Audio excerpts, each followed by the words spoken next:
sweets, what it do? Welcome back to the wheat field, y'all. Welcome to you. If you are new, hey, welcome to you too. This is your girl Lonnie here at Tears of Wheat Tarot Show, where you show enough never know what you're gonna get, beloved. We are going to bring a soulful Sunday message. Today is Soulful Sunday. I think it is 10/12. Is it 10/12? I think so. Yeah, Sunday, October 12th. But whenever you get this message, just feel good for now, beloved. We've been picking up on the energy of like the seven sisters, so we've been picking up on creativity and spiritual help. Um, but today we got the message of a guilty conscience. Hey, Miss Monica, happy Sunday to you too. We were picking up, thank you for tapping in, beloved. Thank you.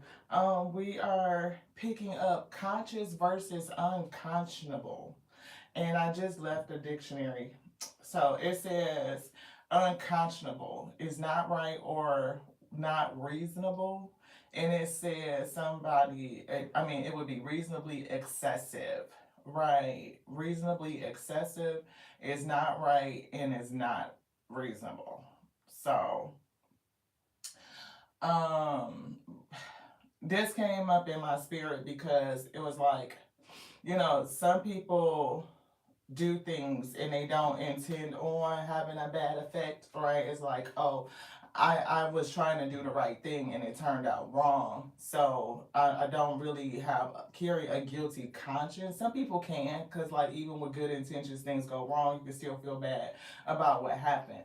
But it's given like, you didn't intend to do something wrong, so therefore your conscience is kind of clear. And then people who do things that are wrong and they carry a heavy conscience and they don't do anything to make it right. You know what I mean? They kind of justify, the wrongdoing and cover it up with more wrongdoing, more wrongdoing, more wrongdoing. And that's the unconscionable, right? So it's given like clearing your guilty conscience or maintaining a clear conscience so that you just have a better internal environment. It was giving me like somebody wrestling in the spirit. You know what I mean? Like when you did something to a person or something in general that didn't turn out right, or if you intended to do wrong and you did wrong and now you feel bad about it and you wrestling in the spirit. What do I do? What do I do? Some people don't intend to do wrong like we started with, and it goes wrong and you wrestle in your spirit. What do I do? What I do? And some people don't give a fuck. They like, is it wrong? Really? Really? Was that wrong? Yes. You know that was wrong. You know what I mean? But instead of admitting that they were wrong or that they caused harm in some sort of way, they would kind of justify the shit or do some more shit to cover the shit up that's just as worse or worse than what they did in the first place. You know what I mean? It's giving that. It's giving unconscionable acts, right? I don't know, y'all. For some reason, my hat is not sitting right. I think I'm gonna have to take the hair down. So that's what we picking up. We still trying to feel the energy out. Y'all know what it is. It's a Tears We Throw show. You sure enough never know what you're gonna get. You can start slow, like that old school Crisco. We gotta get it out the can and into the pan. And the outfit don't make it come in and turn the heat up. We gonna get to cooking. First off, we need to reset this hair because this hat not sitting on it. It's too much hair. So we gotta redo that.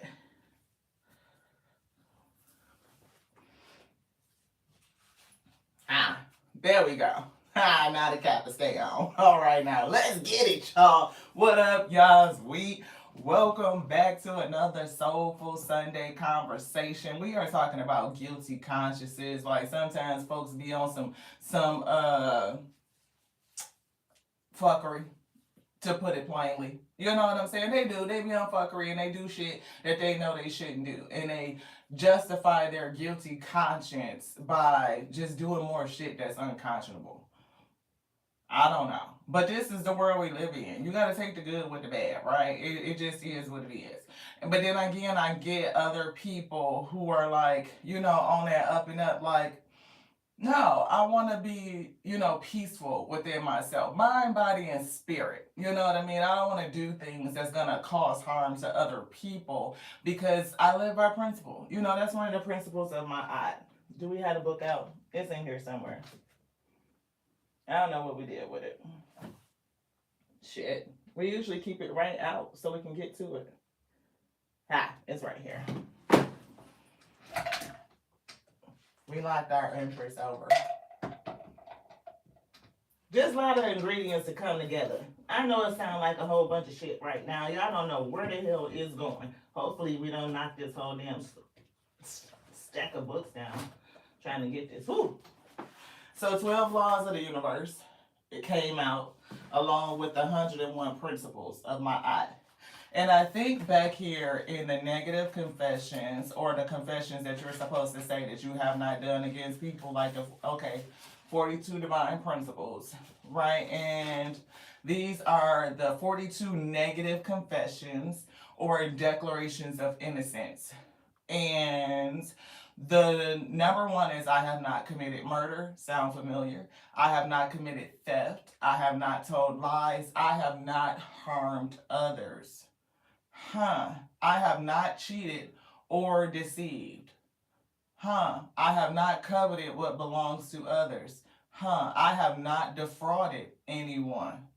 I have not spoken ill of anyone. Does this sound familiar? Don't it sound like pretty much everything that we've been going through for a minute? You know what I mean? Folks that intentionally commit theft. What? Steal shit from you. People who intentionally lie to you. People who intentionally cheat or deceive. People who intentionally defraud. People who sit up and just gossip and speak ill and trash other people. People who cheat and commit adultery. People who are greedy, just be angry for no damn reason at all. People who curse and insult other people. It's, look, deceitful or dishonest. For somebody polluted themselves, it's giving a lot of toxins.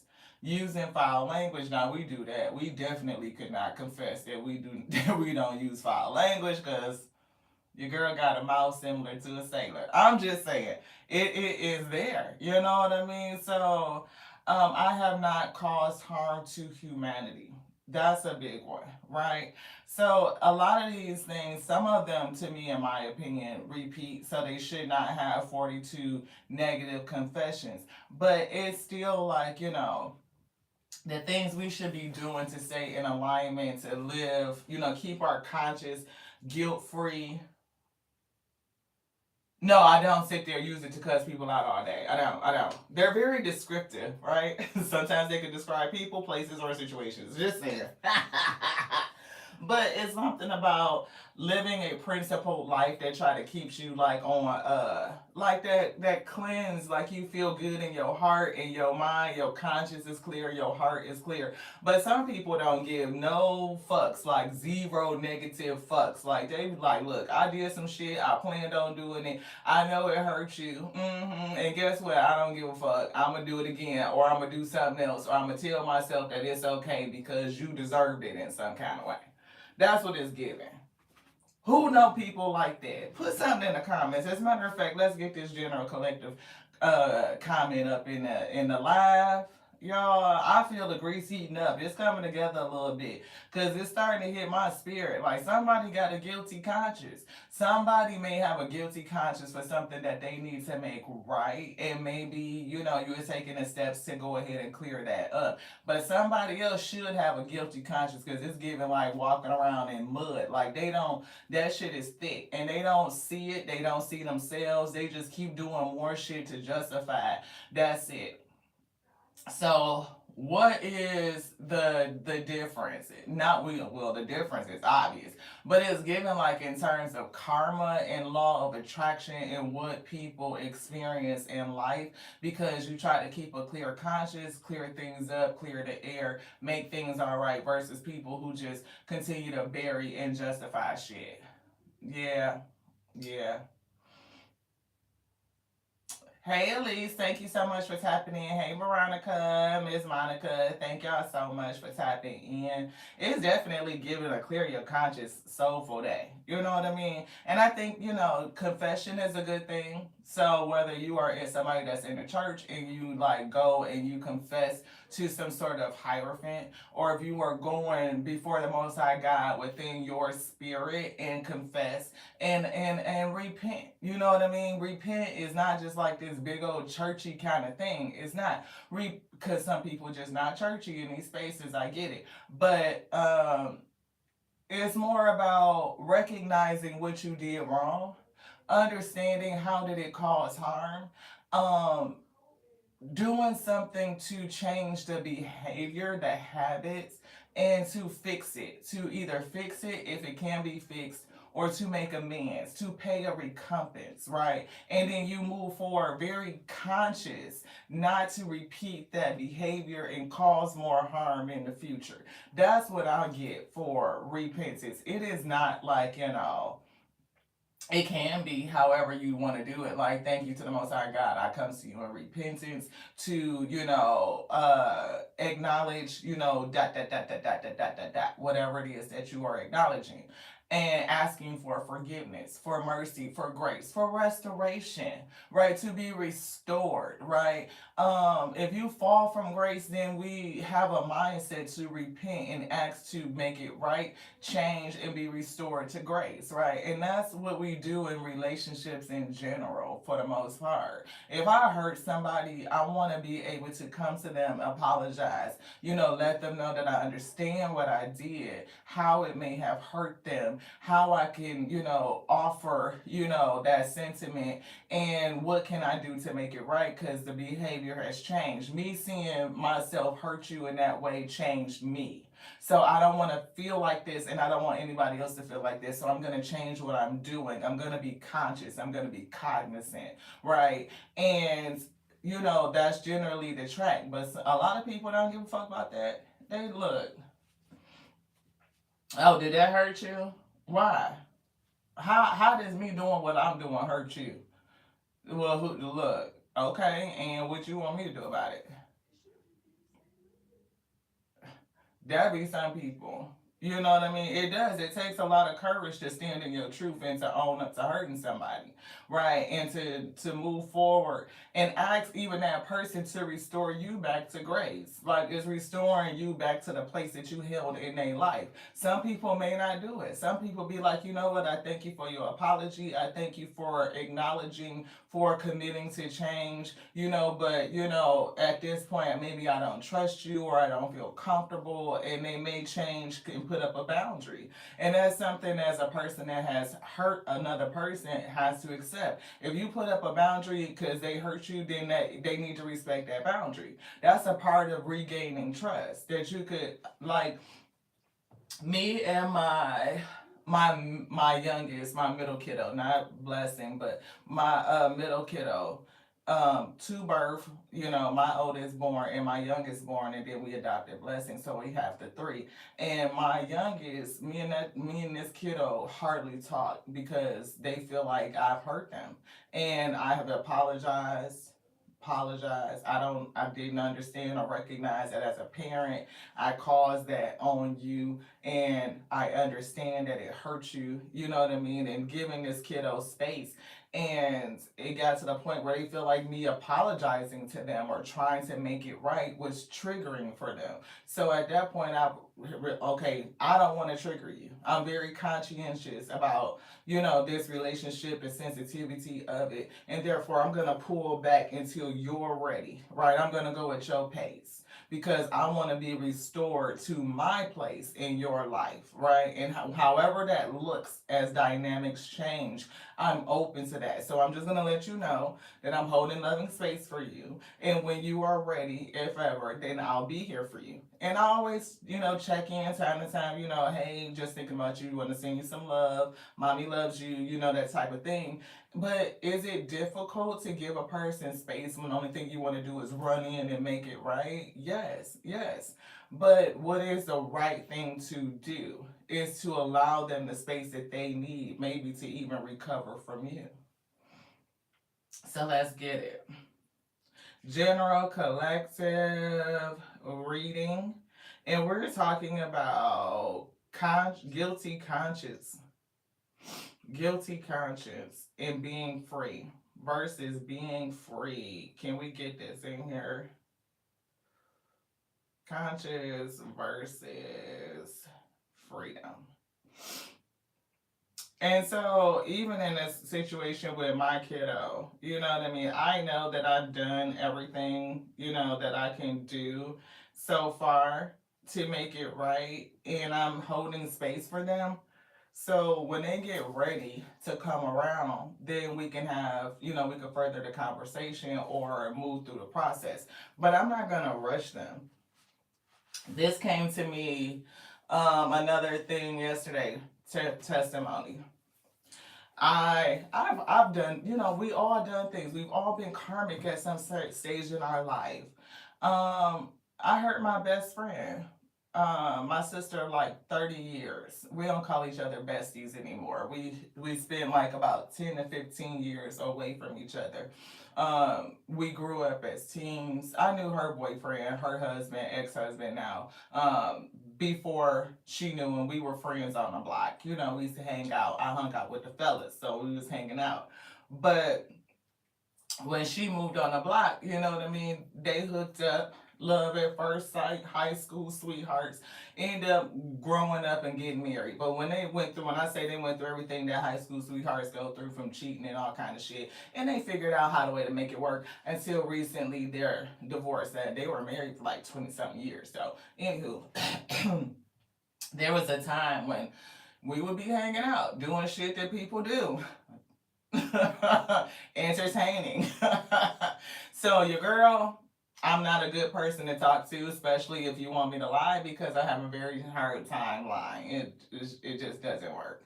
So I ended up saying some shit to her husband where, even though I knew him first, my loyalty lied with her because we were like this. She was my bestie.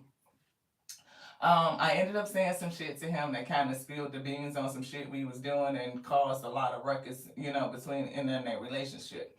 Now, as soon as I did it, I was like, oh fuck, lie. I'm sure you wasn't supposed to say all that. How the fuck did he get you talking?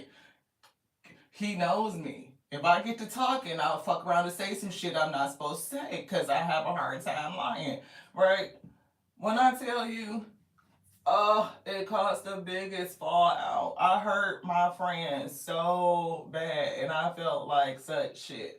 When I tell you I went to her, I cried. I'm talking about that slide down the wall and kick and fight the air cry. Like out at her ankles, like, friend, I don't know how I did this. He got me talking. Y'all know I'm not a good liar. And I done spilled the beans like fuck. It ends up being a big thing and everything between them. But and I ended up moving across country soon after. When I tell you, me and my friend really didn't talk for a good 10, 15 years. I lost so much time with my godchildren. She lost time with her godchildren, which were my kiddos. You know what I mean? And it was just this big mess. But I had tried to apologize so many times, like showing genuineness and apology after apology after apology after apology. It got to the point where I was like, I'm not apologizing no more. I have apologized my face off. You know what I mean? Like, I have let you know that I understand what I did wrong. I don't even know how I did. I do know how I did it because I was talking too fucking much and I was talking to the wrong person. And that person is not where my loyalty lies. It was with my bestie. And I should have been very conscious not to get mixed up in that situation to cut it right at the beginning. I didn't do that. I caused this big mistake and I apologize. What can I do to be restored to grace? Whatever, you know what I mean, I need to do to show you that I can be trusted, I will do. I just felt like I was hitting a brick wall, like just hit my head up against it, knocking and knocking and knocking with no answer for years, beloved, for years. It got to the point where I was like, you know what? I am not apologizing no more. I have said it and I have said it and I've said it until I'm blue in the face. If you cannot understand that I apologize, I'm sorry, I'm changed, I will never hurt you again in that way. I don't know what else to say. Like, I guess it's just gonna be done. Like, this is the consequence of my actions and I accept it. Right? And that was it. for a long minute. And then the Most High God worked with her in her heart to give grace and mercy and forgiveness for as many things as she's done. She gives grace and mercy. So who is she to withhold it back from me? And that's kind of where we ended up at and how we ended up growing our friendship back. This is the friend that we just took the road trip to Iowa when she was moving and all this stuff. Like, so a complete 360 in our sisterhood. As a matter of fact, it's one of those conversations we talked about as like a podcast topic to think about how, you could have those fallouts in relationships and sisters and stuff like that, but end up being able to grow it back through forgiveness, through mercy, through grace, right? The principles that we ask for all the time and how we can extend that onto self. Now, all of that I did to make amends, it's some people that don't give a fuck. They'll be like, oh, I hurt your feelings. Oh, you got feelings? Oh, shit. Well, you shouldn't have feelings, and then they wouldn't get hurt. Oh, okay. And, it's some people that be on that shit. And they don't care about repentance. They don't care about making it right. They don't care about, nothing. If anything, they'll continue to do more things against you to justify what they did to you. You know what I mean? Like, yeah, no, you wasn't hurt. You didn't feel it like that. You didn't see it like that. I didn't do it like that. Here comes the gaslighting. Here comes the more lies, the more deceit, the diminishing, the dismissal of your feelings. Yeah. So two very different ways, right? And I do hear restore to grace. So I'm getting like, as many times as we fall down and we do things, right? It's like, do you have the courage to admit, to face, to ask for the restoration of grace? Like, do what it takes to qualify to restore your grace, right? And some people just can't face it. It's like they refuse. Yeah, Five of Cups. Regret is here. Who may have done something that they regretted? Like, and then the Two of Wands is, how do you plan on fixing it? The Sun. How do you plan on being restored? Like, so that your conscience is clear. You live in the energy of joy and fulfillment. Because I don't understand how people who have such a heavy conscience can really sit in a true energy of joy, beloved, because your spirit is still wrestling with your heart, which wrestles with your mind. You gotta be under some heavy, heavy, heavy delusion to allow yourself to come into alignment when your conscience is guilty and heavy. I mean, when your conscience is guilty, your mind is eating at you in the back of your head, in the back of your mind, you know what the fuck you did wasn't right. But if your heart doesn't have enough courage to go fix it, now your mind and your heart is in conflict. And your soul is probably telling you, you need to take courage, you need to take heart, and you need to go fess up, and you need to go make something to make amends for whatever you know you did was wrong.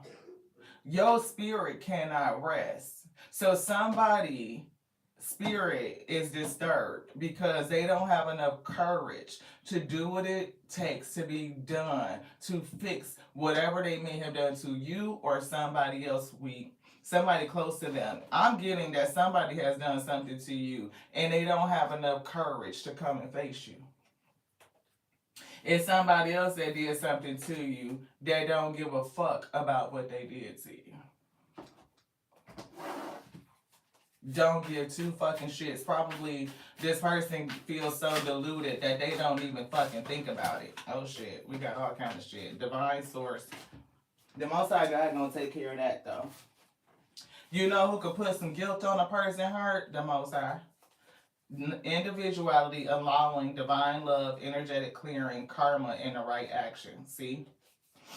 It's a person that knows that they need to take some sort of action to deal with this karma, to clear the energy, to come back into alignment with the divine love, their soul, and allowing. It's something that they have to face by themselves individually.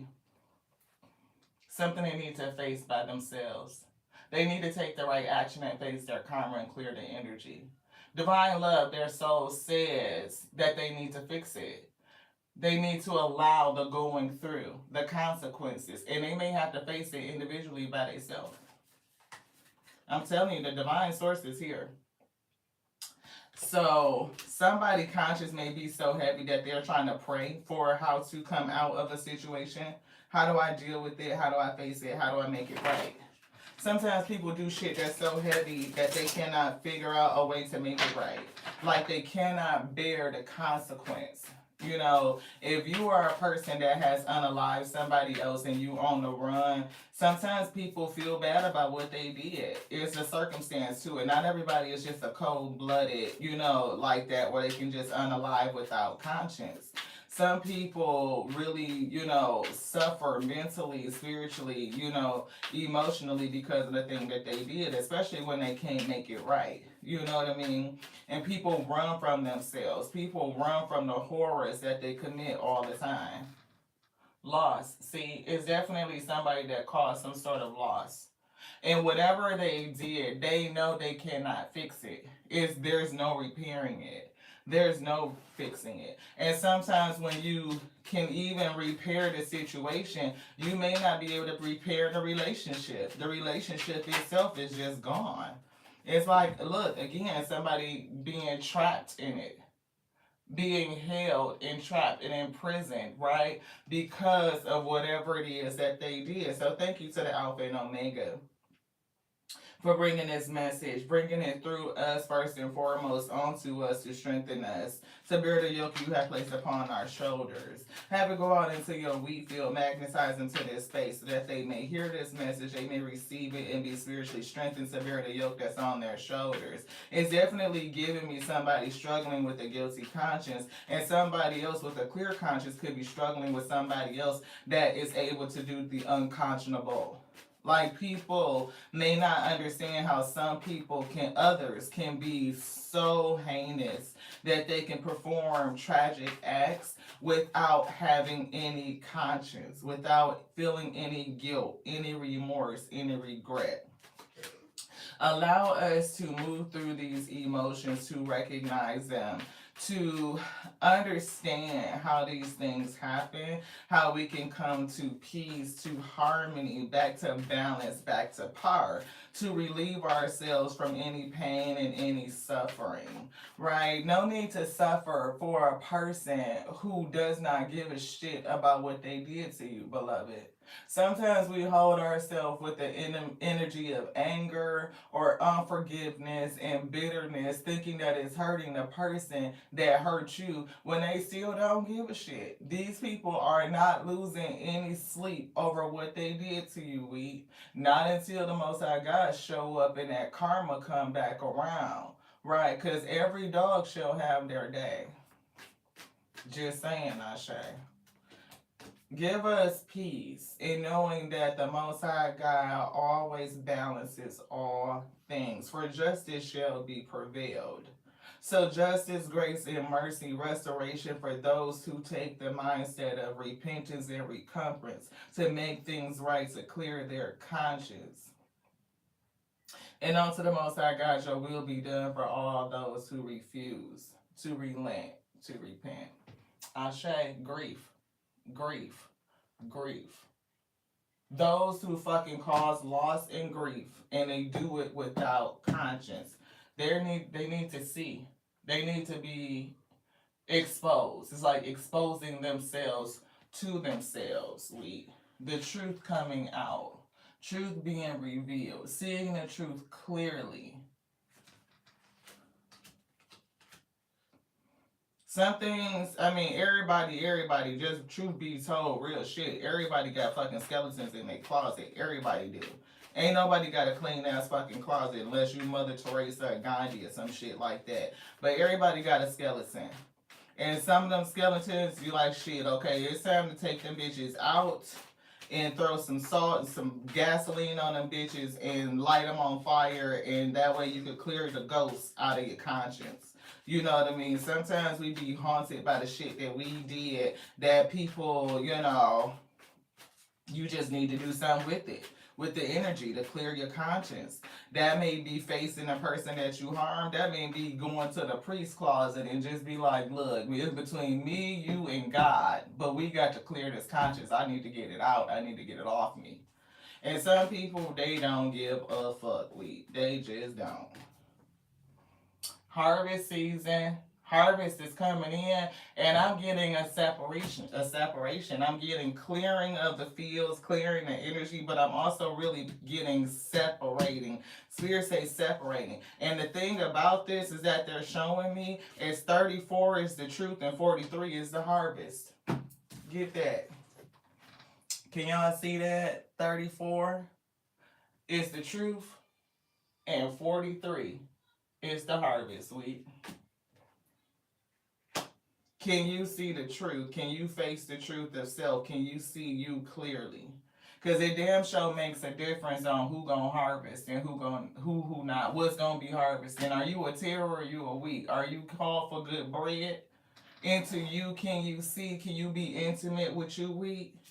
Or are you still locked up, mental prisoned, feeling powerless, haunted by ghosts? Because look, this hand back here, that shit is not physical. It's not physical.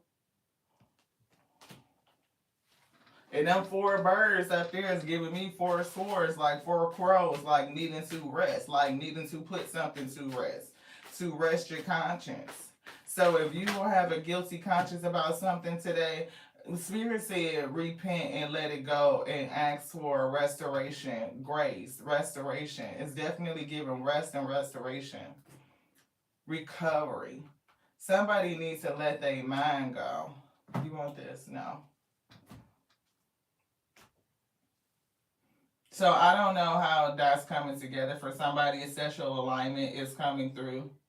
I do feel like things are starting to line up. We definitely are going into like karma. We are in karma season. We are in justice season this year. It's all about releasing 999. Like 2025 is the year of 9. And it's all about releasing. And it's almost like giving me soothing. You know what I mean? Like, so if you are holding on to some things and your soul is telling you to look at the truth of it, like to face this grief and face the truth, to see what you need to see from it, let the spirit expose some things to you, bring you back to a state of joyfulness, of optimism, of prosperity, so that you can come back into alignment and be ready to harvest, right? Because you will harvest your own fruit.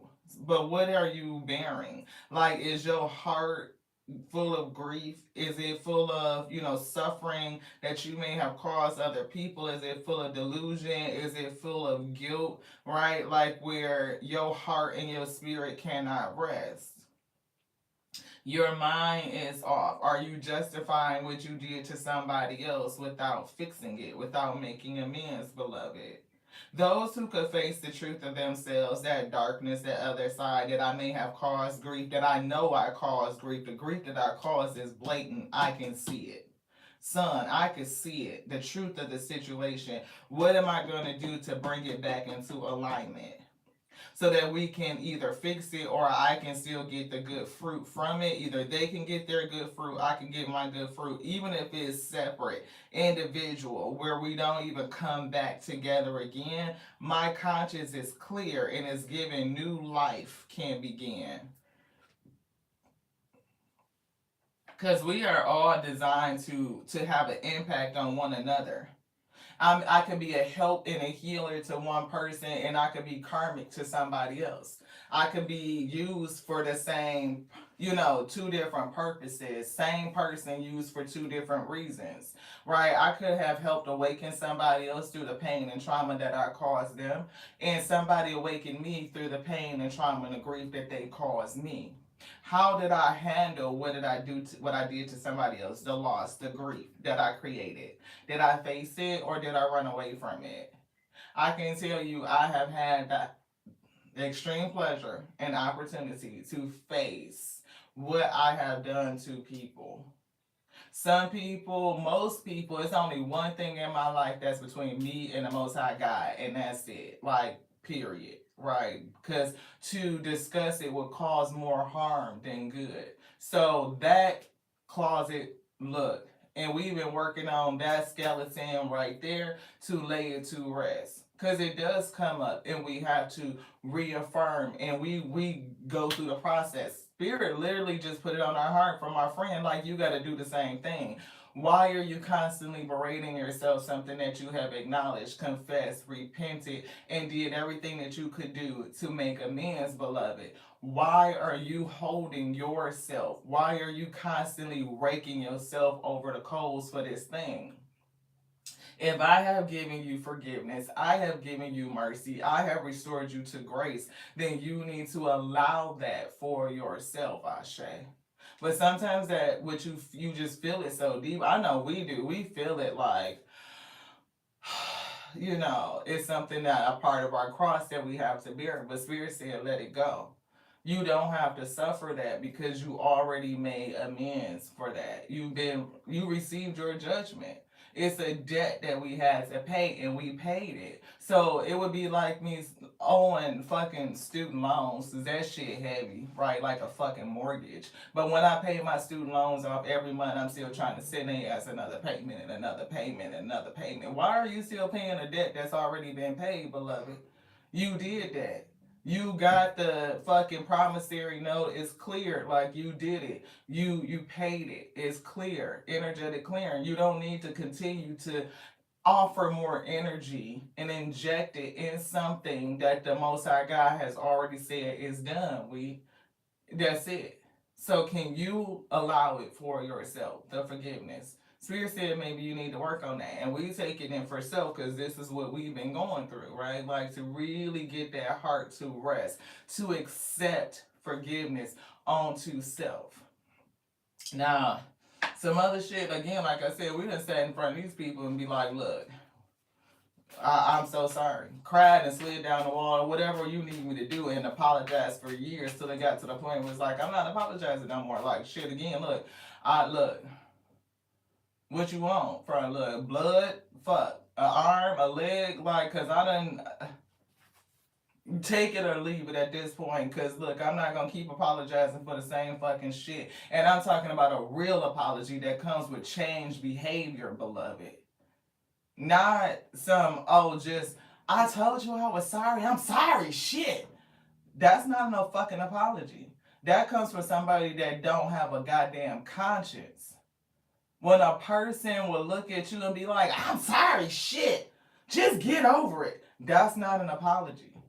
That person is not sorry. They don't feel no regret. They don't feel no remorse. If anything, they just want to protect themselves, which means you still selfish. Because whatever the fuck you did to hurt a person was selfish. And if you can't apologize and change your behavior, you still selfish. They not ready. And that be the person for real that you block out your damn life. Like, okay, you don't even know how to make shit right. You can't even face the truth of yourself and what it really did to somebody else. You want to diminish it and you want to make it small. And yeah, unconscionable, beloved. Star gathering, stars aligned, remembering home, soul, family, celestial alignment, stars aligned. Right? It's giving things, the Most High God is really lighting things up, and it's going to be separating people. I keep getting the harvest, the harvest. It's giving tares in the wheat. It's giving, the grand gardener that knows exactly what it is. It looks inside of each one of our hearts. It knows, right? What is it that you are taking courage to make amends with, to let go, to deal with, to face it, the truth of it? And who the fuck just won't? Like, who has a conscience and who is unconscionable? Evolutionary downloads, recalling your power and future thinking. So I definitely get that, those who are separated the wheat call for good bread. You're going to be upgraded. It's giving like your power coming back to you. It's giving like downloads, understanding new things, understanding new concepts, with you facing self and being gathered up and pulled up and plucked up. It's like put into the God box energy. Like, what does it do for you in terms of going forward? Even more powerful, again, more conscious. Everything is about consciousness, right? To be aware, self aware, spiritually intelligent, emotionally intelligent, mental. Yes, that's intelligence, right? Like just to know, to see yourself clearly, the truth, to know thyself more intimately, more deeply. You know, to look at yourself in the mirror and be able to just feel that love, the joy, the hopefulness, the optimism when you see you. And so many people who cannot look at themselves in the mirror because of so much shit they've done. Their spirit is arrested. And we've been talking about this feeling of arrest, like the chest being arrested, heart being arrested, people being locked up. Why? Because the body keeps score. They can tell themselves whatever the fuck they want to tell themselves. They can tell themselves any delusion, any fantasy, but the body knows. Your soul knows. Even if their heart is hardened and it's winter cold, your soul still knows. And the body keeps score. It will manifest itself. It will manifest itself. It will. It could lead to further mental illness and mental breakdown, emotional disturbances. Like people like that end up by themselves, you know, very cold, very isolated. They don't come together with other people because their spirit is just given, I don't know, I'm feeling hateful. Yeah, retreating to recharge, trusting the process, moving towards your dharma. This has been coming out fairly frequently since we've been using this deck over the last couple of days. So I do feel like people are going to be given an opportunity to rest. That retreat to recharge is giving me rest energy. And you will have developed more trust in the process as you move towards your dharma. It's giving a golden city. I know, right? But it's giving like moving forward, like being accepted, like golden era is giving heaven, right? Like raising your mindset to where you reach heaven. You come out of the hell of living in a guilty conscience, right? And you ascend into heaven because your soul, your heart is cleansed, is clear. You were able to get all that grief out, the hurt and harm that you may have caused to another person. What you attract in your life is going to be different because we attract exactly who we are. You know, you attract what your resonance is, your frequency. So people who tend to do people dirty and don't give a fuck about it, they usually end up with a fucked up life at the end of the day. Either isolated, alone, or something like that because that's where their soul is at. Yeah, secrets revealed. And I don't know, damn, they said this. Secrets revealed, treasures uncovered, initiation. So I don't know if somebody has been going through an initiation. Maybe you passed. You were able to face the truth of yourself and relieve the mental imprisonment. And some people did not pass, and they will be stuck down there until they finally face the truth of themselves, beloved. Secrets revealed. I pray that what you need to know comes to you. And I pray that the Most High God tells you exactly what you need to know so that you can harvest your fruits. Definitely feeling the secrets revealed and treasures uncovered. It's something about the treasure of having a clean heart, a clean mind, getting a clean slate, is what I'm hearing. Star beings answering the call is starting to shine for somebody, and I'm getting divine protection, cores cut, breakthrough energy. I do feel somebody breaking through, divinely protected, cuts, cords have been cut, and you're being called to answer your calling. You're being called to answer the call. So I don't know if for some reason, like how the spirit brought this to us. Like if you've been doing what you need to do to clear your conscience, to clear your heart, to make amends, whether that be through repentance, acknowledgement, confession, however you frame it, however you wrap it. But we acknowledge it, we face the truth, we see what it is, we have the things revealed onto us, see ourselves clearly, getting back into the energy of joyfulness, vitality, optimism, and prosperity, coming into alignment. Some things may fall away. You hurt a person and you face that karma. A part of the debt may be that you lose that relationship, beloved, like it goes away, and that's just that. Can you accept that? Can you accept it? And can you be good with it? Like, can you accept it, embrace it? Like, that's a part of my debt and I paid it, you know? Or do people rage against it and want to force a person? I said I was sorry, take me back. No. Just because you said you were sorry, just because I gave you forgiveness, doesn't mean I can understand it, I can accept it, I can forgive you, but you don't have access. The line is drawn. That's just it. And I can let it go. I could wash my fucking hands with the towel, dry them off, all that shit. With that. Hand is washed, it's clean, it's done. You going on about your way, I'm going on about my way. Separated, I say. It's going to be a separation. Some people, you face the truth and everything works well, it could come back together.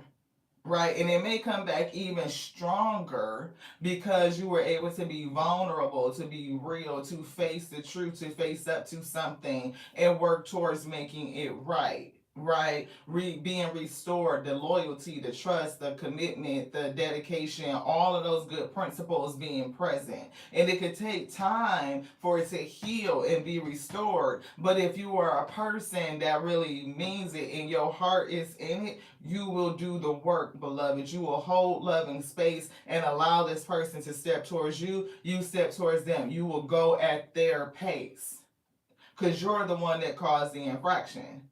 And some of these people don't give a fuck. They don't give a damn. They don't give a shit. I don't give a fuck whether you forgive me or not. I'm not admitting shit. I'm not changing shit. Your fault. That's what I'm getting. Those type of people release anger anyway. Why? Why forgive them? Forgive them, Most High God, for they know not what they do. You know what I mean? Like, forgive them anyway, because they will get their just due. And you holding on to unforgiveness and bitterness in your heart only stifles and stops you. It keeps you from living in this energy of joy, optimism, to get your prosperity and your vitality, to rest, to heal, to move towards your dharma. Don't let them take from you in multiple ways. Whatever they did caused grief and it took from you. And if you allow them to, you will continue to let them take from you because you won't forgive, you won't let go whatever was done to you. Yep, we had to pause on that. That's what Spirit said. Sometimes the shit is not personal. Sometimes it is. Sometimes people are fucking vindictive and they do some shit that's personal to you, beloved. Like, oh, I know I'm gonna fuck with this person. Some people are very vindictive, you know. Most High God said vengeance belongs unto it. It could get this person, them people back way better than you could, beloved. And I personally believe that going forward and living a positive life, like standing your power and your truth, being happy, is the best revenge you can get on another person. They'll see that whatever they tried to do to you out of a vindictive space held no power weak. See, it's safe for you to be powerful. It's safe for you to be powerful. Spirit did say recalling your power. But it's time for you to be powerful. You know how to be powerful in a loving way that benefits others as well as yourself. And I see a couple of things. I do see clear is here. I can see the word power, and I can see release. Clear your energy. It's okay for you to be powerful. Release the energy of unforgiveness, of bitterness, or even holding yourself mentally hostage. If a person doesn't accept your apology and you keep going over it and over it and over it and over it, and they don't accept it, at some point you gotta let it go and just move on, beloved, knowing that you did what you could do to make it right. Goddess. Express your divine feminine energy, embracing its magical intuition and nurturing qualities. See, I do feel like somebody has a very nurturing heart. Divine feminine is very nurturing, very caring, very sympathetic, empathetic, very giving. Always want to mother and to nurture, to heal, right? To bring truth through. To is given like soothe you, comfort you, right? And somebody could have a very disturbed heart, a very disturbed spirit, and you may need to allow that feminine energy in to comfort, to soothe you, beloved, to bring you into alignment. I'm hearing release unforgiveness. Somebody is still angry with somebody else that caused them some grief. And that person may not want to see what they did to you. If anything, they may want to justify it by doing more unconscionable acts towards you and other people. That person will have a reprobate mind. They on demon time. Not to say that they just a demon itself, but when you have no empathy, no sympathy, no compassion, and you can continuously hurt other people without conscience, then to me that's demon time. That's demon energy. Daniel. See, it says something. I am the angel of marriage and I am assisting you right now. Somebody could be married to, it could be a spiritual connection. It may not be a romantic marriage, it could just be a partnership or marry again to somebody in the spirit. And I'm hearing this person is hurtful. Like they may hurt you without conscience. And maybe praying to, spirit, to Daniel, to see things clearly, to get assistance and help with this situation, to free yourself from somebody that's constantly hurting you. If you are not freed physically, you can still be courted to this person emotionally, spiritually, mentally, right? And those cords dig deep, right? It makes you feel chained. It feels you can feel powerless, like to escape the energy. It could be holding back your manifestations, your harvest, because you're not operating in the energy of joy and optimism. Yeah, organized for success is coming through. So I don't know if somebody is coming away from a situation or you're trying to break the chains, the cords to something, right? Then make sure you are organizing and preparing yourself to be successful. If you are preparing an exit strategy for somebody, then organize yourself to be successful. If you've gone through a tough situation with a person and you come into alignment and now you may be reconnecting or connecting with other people, new partnerships, allow the spirit to assist you and organize yourself for success. It's giving me like taking your time with people. Taking time for yourself so that you can clear your heart and you're ready to connect with new people and allow them to see into you, the truth of you, to be intimate with you. But it's a process to them becoming intimate. Like they have to learn and you have to gain their trust or they have to gain your trust. It's something about gaining trust, like a mutual trust arrangement, right? Like the things that marriage is supposed to be founded on: trust and communication, honesty, consistency, all those things that build a solid connection. And it's a way to approach it that helps relationships be more successful, to set it up for success. It's not just born out of chaos, right? There are fundamentals that go into it, like loyalty, which is one of the big ones that we had, was loyalty. Take divinely guided chances. And I do see a partnership here. So, positive change and successful ventures do involve a degree of risk. So, if you've been hurt in the past, experiencing loss and grief and needing to face the truth of some things, calling back your power, coming back into positivity, coming back into alignment, and running into new members of your soul family, like I'm getting that. Think about those relationships in the past and what were the fundamentals that were either reinforced through that connection or what was revealed onto you through that connection. What did it show you about yourself and just about relationships in general? Because the 3 and 4 is 7, and then the 43 is 7. So it could definitely have something to do with 7 house. It could have something to do with relationships.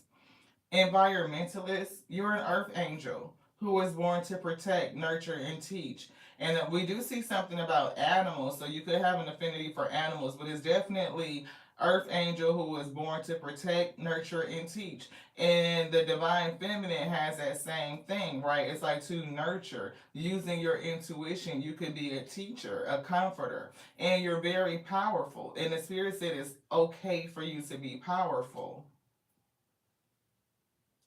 But it's something about understanding how people can move without conscience, right? They have no intent on healing a situation. If anything, they would want to cause more hurt and harm to kind of distract people or to discourage them from holding them accountable. Like they refuse accountability.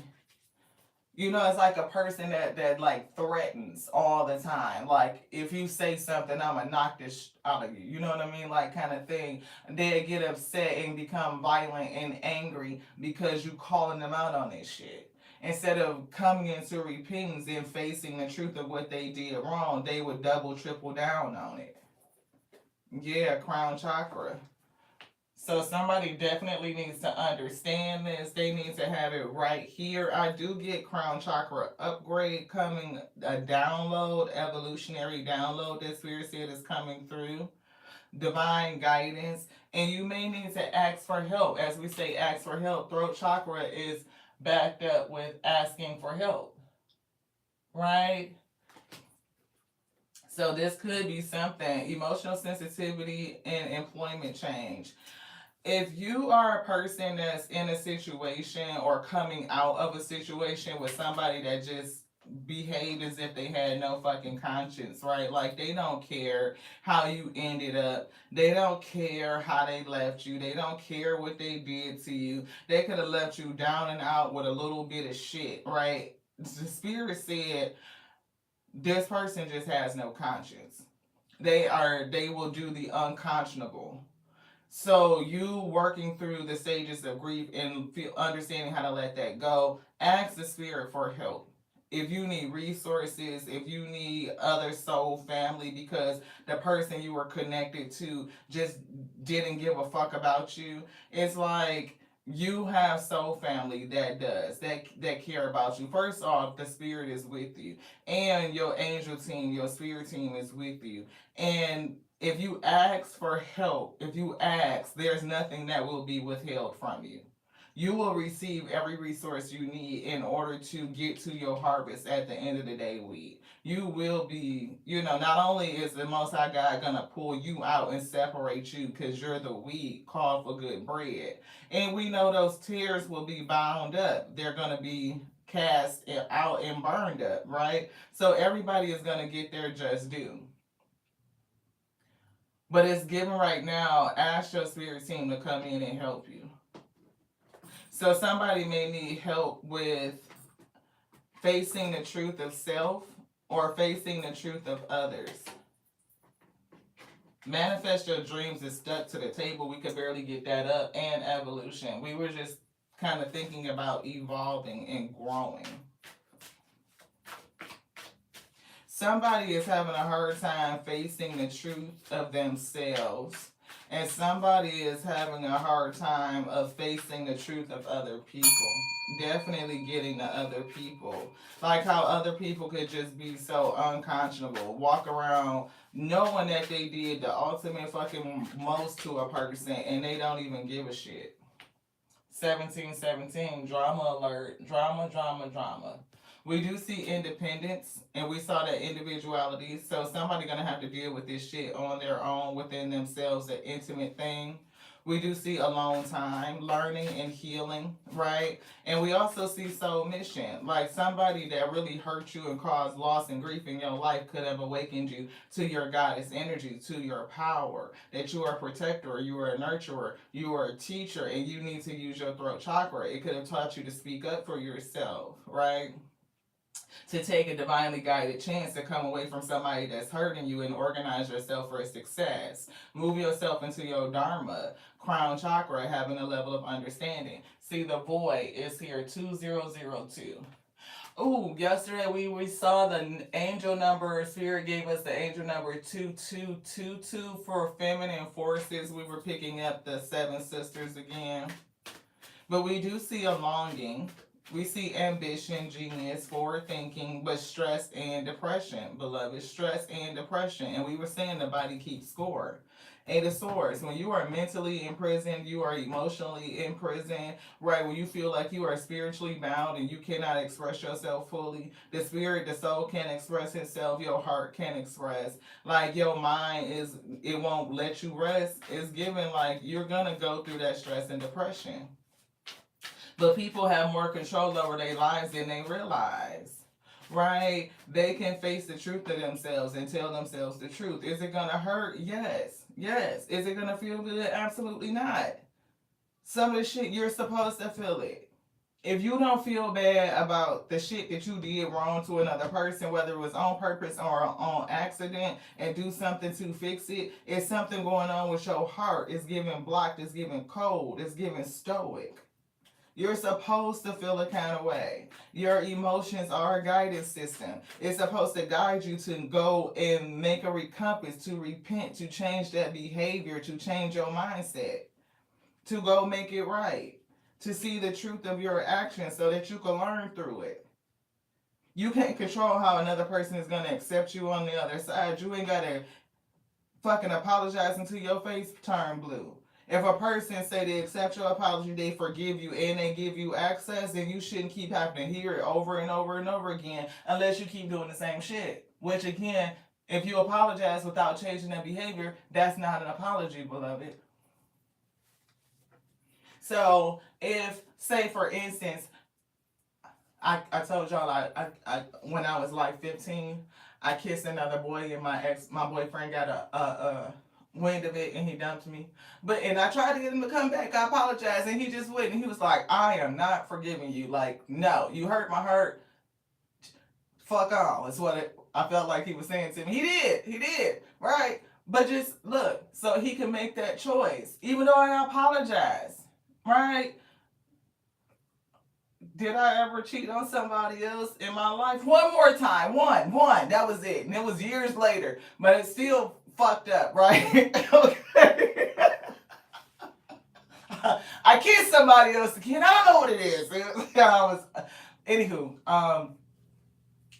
so just think, two situations. The first one did not forgive me at all. Like, hell no. The second one, he did forgive me. And I never did it again. I never took his forgiveness for granted. I didn't shit on it. I didn't, I did what I needed to do to make sure I was staying upright. I was trustworthy, communicating my needs and everything, and not allowing myself to get into situations where those things could happen, any of that. Like, I was very, very mindful and conscious about not hurting that person's feelings, because when it told them and it came out what I did, baby, the hurt on their face, it did more to me to see them hurt. And it was just like, I don't know if it, like, I can't say it broke me, but it broke me down. I was like, wow, like, that is not cool. That's not kosher. You got to make sure that you are a good steward. And that's when we really came into the principle of stewardship, of leaving something better than it was when we were given it. If the Most High God gives us something, it's a gift, it's a blessing, and we handle it in that manner. We want to leave it better. We want to care for it. We want to build it up. We want to add to it, add value, not detract, right? And so, even in that relationship where we did get through it and trust was restored and all of that stuff, eventually, other things changed where he ended up hurting me and we just couldn't get over it. Not that we didn't try. For years we did, and it just was something that did not go away. So we ended up breaking up. But either way, we never kept going around a circle of what he had forgiven me for. Because again, I did what it took to earn that forgiveness, right? I was honest about it. I faced him. I faced the judgment. I worked to change the behavior so we could redevelop trust, right? That he could see my consistency. He could see, the my heart was pure and it was coming from the right place, full of love, right? And humility. Right, you can't go into an apology being arrogant and egocentric, like you just gotta forgive me because who I am to you, beloved. Fuck that. You did some shit, you sit in it, you be humble, right? And you come and you face the truth of it. And you gotta be consistent with your behavior. If you are not performing consistently, if you keep doing the same thing, then of course the person gonna bring that shit back up. How you gonna bring up something I did 2 years ago because you just did the same shit earlier today? You just did the same shit yesterday. That the same principle, the same behavior, the same action is what we're talking about right the fuck right now. So yeah, what you did 2 years ago and last year and 6 months ago and 3 months ago, it still applied because the behavior never changed. You just saying some shit out your mouth and thinking that my heart is supposed to accept it when I can see that you are constantly doing the same shit to me. That's not an apology. Reassurance. See, their actions or your actions with a person after you did something should reassure them that it's not going to happen again. They should be constantly reassured through your behavior. Not that you have to constantly say it, I'm not going to cheat again, I'm not going to cheat again, I'm not going to cheat again. Well, if you got on phone and you're peeing and you got to turn your shit down and it's locked up, you know what I mean, and you liking folks pictures and you doing all the shit, you doing all the things that don't reassure me that you changed. He wouldn't believe me that I was changed if I'm always still in the street, hanging out at the club, doing this, doing that, kikiing it up in folks' face, and all this shit. He wouldn't have been assured that I was changed, that I wasn't gonna hurt him again, that he was wrong and putting some trust back in me. The other one wouldn't give me a fucking chance. He was like, "You showed me that one time was it," and sometimes that's what it is. You fuck over a person at one time and that's it. That's it. You don't come back from that. And they have every right to say that if that's what their choice is. And some people just gonna do shit and they don't give a fuck how you take it. Just saying. They don't. Transition. 345 is coming through. We see 1717, 2002, and 747 and 345. 1515, the big break is coming through. That's 66. Prosperity, 808. Somebody is moving into a prosperous season because it's given that you have that attribute. You have the ability to face yourself, the truth of something. Either you caused loss and grief in somebody's life and you were able to face the truth and make things right and move forward in a very powerful way, or you may have just faced the loss and grief in your life and understand the truth of it. The truth of people, whether they had a guilty conscience and they could sleep with it. Like some people don't give a fuck. They don't lose sleep over shit. Sleep like a baby. Could be a whole goddamn assassin. You know what I mean? But they sleep fine. And you can't lose sleep wondering about whether or not they losing sleep. You can't lose sleep wondering about whether somebody else that wronged you is losing sleep. The only person that's up is you, weak. Because that other person knocked out, snoring, okay? Like calling hogs is what I'm getting. We know people that's like that. That's like treacherous, that's hardcore, that like they don't give a fuck about hurting a person, grimy, gully, like all that shit. And don't give a fuck about it. Demon time. You can't lose sleep messing up your beauty rest because you don't understand why the demons in hell can rest. They don't give a fuck at all. Like, at all. Change that shit. Change that shit. 454. Change it. Change it. You know, embrace change and courageous steps to unlock opportunities for personal growth and spiritual transformation. So again, this could definitely be a person who needs to face themselves to make a change, to unlock themselves spiritually, mentally, emotionally. Because the body keeps score weak, you are not powerless. You always have the ability to face something. Now, whether the spirit tells you you face it with me being a spiritual priest, your wise counselor, whoever, and you go and you get it out and you change your behavior, therapy, and all that shit, or you go face the person that you hurt and you make amends, you repent, you fix it, you at least offer it, and you change your behavior, whether they allow you access to their life or not, beloved, it doesn't matter. You do something that's principally, ethically, morally wrong to a person, and you can see how that hurt, that loss, that grief affects them, how it affects you. You change yourself no matter what that other person is going to do. They may never accept you back into their life. But that doesn't mean that your behavior doesn't change. You still change anyway, because your change is for your own betterment, because you got the understanding, you got the lesson. You could feel that empathy of how it would feel if that was you sitting in their seat. If you were sitting in their seat and that another person did what you did onto them, would you allow them back into your life? Sometimes the answer is no. It would be no. So we can't expect from other people what we wouldn't give onto self.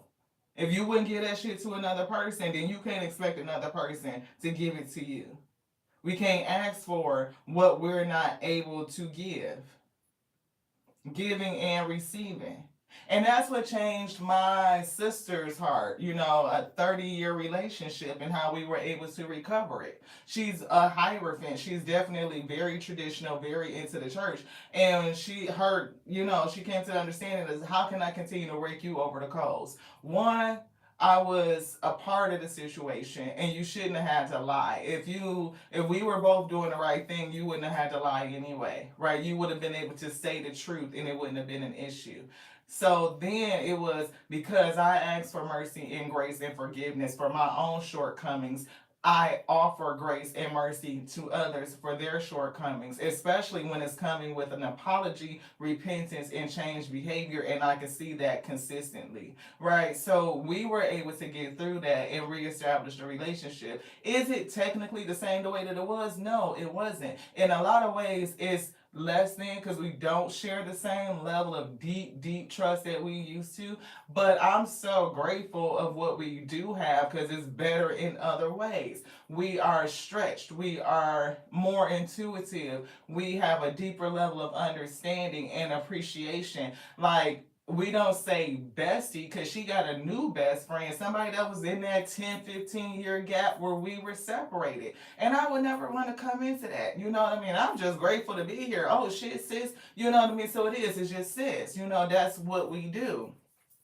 But that doesn't mean that, the love or any of that is changed. If anything, it's deepened. I have a deeper appreciation for her, and she has a deeper appreciation for me. Right? So you gotta. It's like the good with the bad. Sometimes that shit just don't happen. And some people will throw shit up in your face. You know what I mean? And you can't tolerate that either. Just because you did something and you repent for it and you make a change doesn't mean a person can again rake you over the coals and you shouldn't rake yourself. We have a third party. It was three of us. Well, actually four. Me and my cousin and her cousin. Me and my cousin and my sister, my best friend, right? 30 years. The cousin knows what happened between us. Like, everybody knew. Like it was news. Okay. But now that we're back friends, my cousin wanna hold me accountable for the shit that me and my sister, best friend, went through. How the fuck you gonna keep bringing it up? Oh, you shouldn't trust lie. You shouldn't trust lie. She ain't gonna do nothing but get close to you and hurt you again. She ain't gonna do nothing but get close to you and hurt you again. All behind my back talking all kind of shit, which is why me and my cousin are not cool to this day, beloved. And on top of the fact that she calls me a witch and say that, I'm a force for the dark side or some shit. That I'm trying to change people from their lifestyles and all kind of stuff, but whatever. So, by her trying to come in between me and my sister's relationship and break us up and spread all this venom against me to other people. I mean, this female that went to my mom, she went to my sister's baby daddy, she went to like all kind of people just saying all kind of fucked up shit. But what would give anybody the right to hold you accountable to your past self when you clearly have changed, beloved? What gives anybody the right to hold you to a former version of yourself when you have done the work to change, to transmute, to evolve, to grow? I mean, that's what we're all supposed to do. To think that people are not going to make mistakes, that you're not going to get hurt, nobody's going to hurt you, you're not going to hurt other people, right? That's to me, that's unconscionable. That's the unthinkable. You're gonna hurt somebody. Everybody is not gonna be able to take no because you can't say yes 100% of the time. If you're saying yes all the fucking time, you're people pleasing. You're afraid to hurt people. You think that if you say no, that they're gonna walk away from you, and you're gonna lose the relationship. So no matter what you do, you're gonna cause some sort of infringement. You're gonna hurt somebody, right? It's just no getting around it. But what do you take from that? Were you intentional in hurting this person? No. Okay. Well, I apologize that, that was the result. I didn't intend to hurt you. But the answer was just no. I can't accommodate that. And no is a complete sentence. You don't need to explain that. If you want to be nice and explain that it goes against your morals, your ethics, your values, or whatever the case may be that you need to hold to for yourself, then you could say that. Otherwise, it's just a fucking no. And they got to deal with that. They don't want you around no more because you said no. Then look, they just cleared up space. They opened up room for your soul family to come in and sit in that seat. It wasn't their seat. You know what I mean? So release. Release guilt, release, people who want to hold you to the fire for some old shit that you done. Make it seem like that maybe they've never hurt other people. You know what I mean? Like they haven't done something wrong. Or that they have the right to sit in the energy of judge, jury, and executioner. They are not the judge.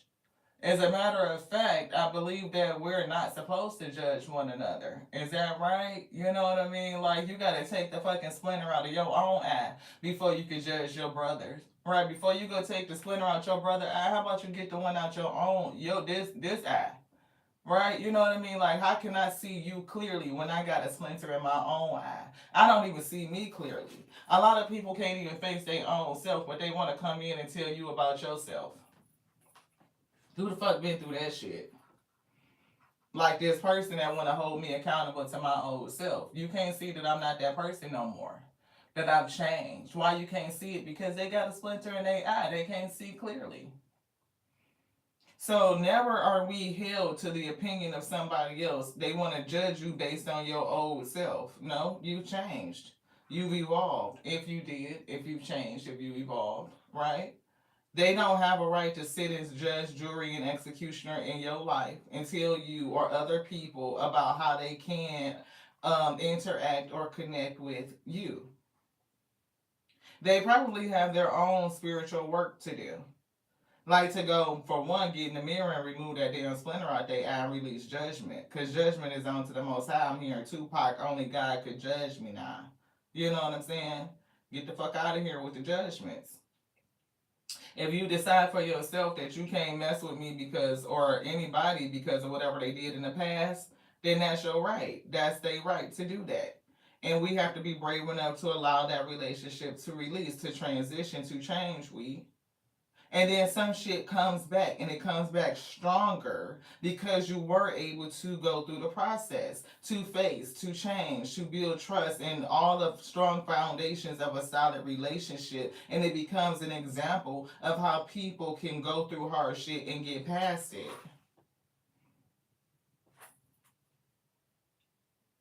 Two things that I'm hearing the spirit say is be courageous enough to face yourself, Ashe, to always sit in the truth of you. And don't let anybody define your truth for you. And secondly, don't fuck with people who want to hold you and judge you to a past or former version of you. And we come away from that behavior too. Don't hold other people to a past former version of themselves. You can make your decision and discernment based on how they are presenting themselves.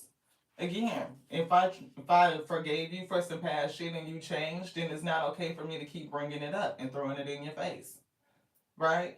But if you are still around me because I've given you access and you keep doing that very same thing, then yeah, that's eligible because it's present, it's now. It's not no past shit. That apology that you gave didn't mean shit because it didn't come with change. It was you haven't been consistent. The only thing you've been consistent at is gaslighting, hiding the fuckery, and keep doing the same shit. That's the consistency.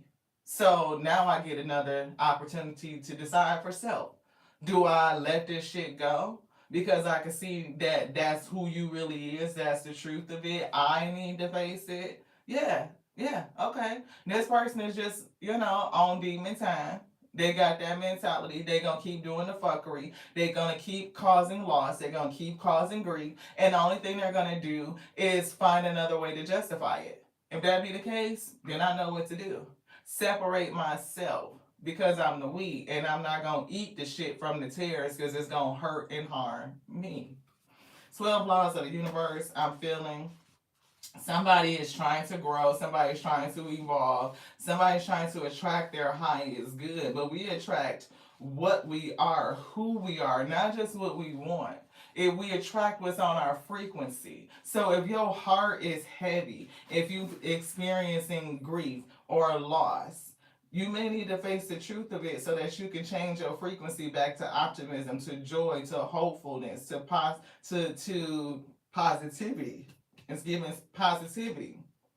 And in this space, in this void, there's some releasing and stepping back into your power. And if you don't feel like you can do it by yourself, which you're not doing it by yourself anyway, speak up and ask for help. Be reassured that you have everything it takes to discern and create good relationships, partnerships. You can organize yourself to be successful in your partnerships by remembering the principles. Consistency, loyalty, trust, and honesty. You know what I mean? Like those things, communicating, understanding, being empathetic, sympathetic, those things set the groundwork for solid partnerships. If that shit is missing in any capacity, then you already know what to do with it. Blank slate. Somebody is going into a blank space because they definitely tapped this page, a blank space. The void, the law of cause and effect. Number 6, giving and receiving. The law of cause and effect. Every action has a consequence, and we're talking about guilty consciences versus the unconscionable, beloved. The principle that one's intentions and actions influence one's future is so omnipresent that it appears in many other spiritual traditions. Karma is a popular example, and we showed that in this deck that karma is here, right? I believe that almost all cultures in the world have some form of you reap what you sow. Harvest. Ain't that what that is? Harvest. You reap what you sow.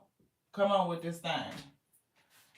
Spirit said, Going back to the first universal law, we know that everything we think or do is not in isolation because we are all connected energetically. Energetically connected, which is why somebody needs to do an energetic clearing. Whether it is good or bad, our thoughts and actions will eventually be reflected back to us in some way. The body keeps score. A to source arrested. You cannot get away from it. You just can't. I wouldn't give a damn what you say to it yourself, what delusion people put on themselves. Eventually, it comes back because the body, the soul does not forget. It doesn't. Shallow men believe in luck. Strong men believe in cause and effect. That's a quote from Ralph Waldo Emerson, which is funny because I went to Ralph Waldo Emerson Elementary School here in the D back in the day. If you want to be loved, love the people around you. If you want abundance, give generously. If you want to live a healthy life, you must eat well and exercise regularly. If this is so simple, why do we have a hard time with it? I think the awareness of our own actions, thoughts, and intentions have a lot to do with it. Are you aware of your own actions, your own thoughts, and your own intentions? When it comes to our ideas, we are often in a self driving state, so we don't realize there's an opportunity to update them for more favorable results. Awareness is key. Being aware. Are you conscious about a thing? The problem is that we're not always aware of our thinking patterns, and then we want to know how the situation ultimately happened to us. How did this happen? How did I end up in a state of loss and grief? How did I cause loss and grief? How did I even get into this? And that was a part of our testimony, beloved. Like, okay, I see how I got myself in this situation, so therefore I'm going to avoid it. I'm going to change my behavior so that I don't lean myself into risky situations that could cause me, or I could end up doing something that is against my moral code and my moral character. I'm going to stay away from it. That's a part of change behavior, right? And that's a part of the apology. Not only to myself, right, for breaking my own ethical and moral code, but what I did to somebody else. You know what I mean? That it says screaming, why me? Why did this happen to me? Why did this happen to me? That's a low vibrational victim mentality. And if it is not controlled, it will continue to provide an experience that makes us feel victimized. Instead of asking why me, take a deep breath and ask more empowering questions. What did I do? What did this do for me? What did it do for me? Be honest with yourself when answering this question. Like we said, when I look back and I could see that I had hurt somebody like that, what did it do for me? It made me realize, like, oh shit, for one, I don't want to feel that hurt. I could see the hurt on their face and hurt on their eyes. And to see that in them and knowing that I was the catalyst for it really made a profound change in me that I never wanted to experience again. I never wanted to see that hurt on another person's face because of something that I did. So it made me very conscious about my actions and the situations that I allow myself to be in so that I don't have that end. I became responsible for self and for my actions, for my behavior. And doing it consistently, then yeah, you should be able to gain favor, right? That's the key. People didn't want to stay for that part. Just saying. When we take responsibility for our situation instead of becoming its victim, we begin to see that we're not puppets. In fact, we're puppet masters. I can control myself. It's about taking responsibility for your life and being aware of aligning your thoughts and actions with the results that you seek to achieve. Right? It says advice. Look at your life and see how your intentions, thoughts, and actions contribute to what you experience. If you were experiencing soulful unrest, like your spirit can't rest, your heart can't rest, your mind can't rest, then it's something in that you need to face. You need to face the truth of it so that you can bring yourself back into alignment. You can see yourself. You can be exposed to you. What is it that I need to do, that I need to change for self, that I need to deal with?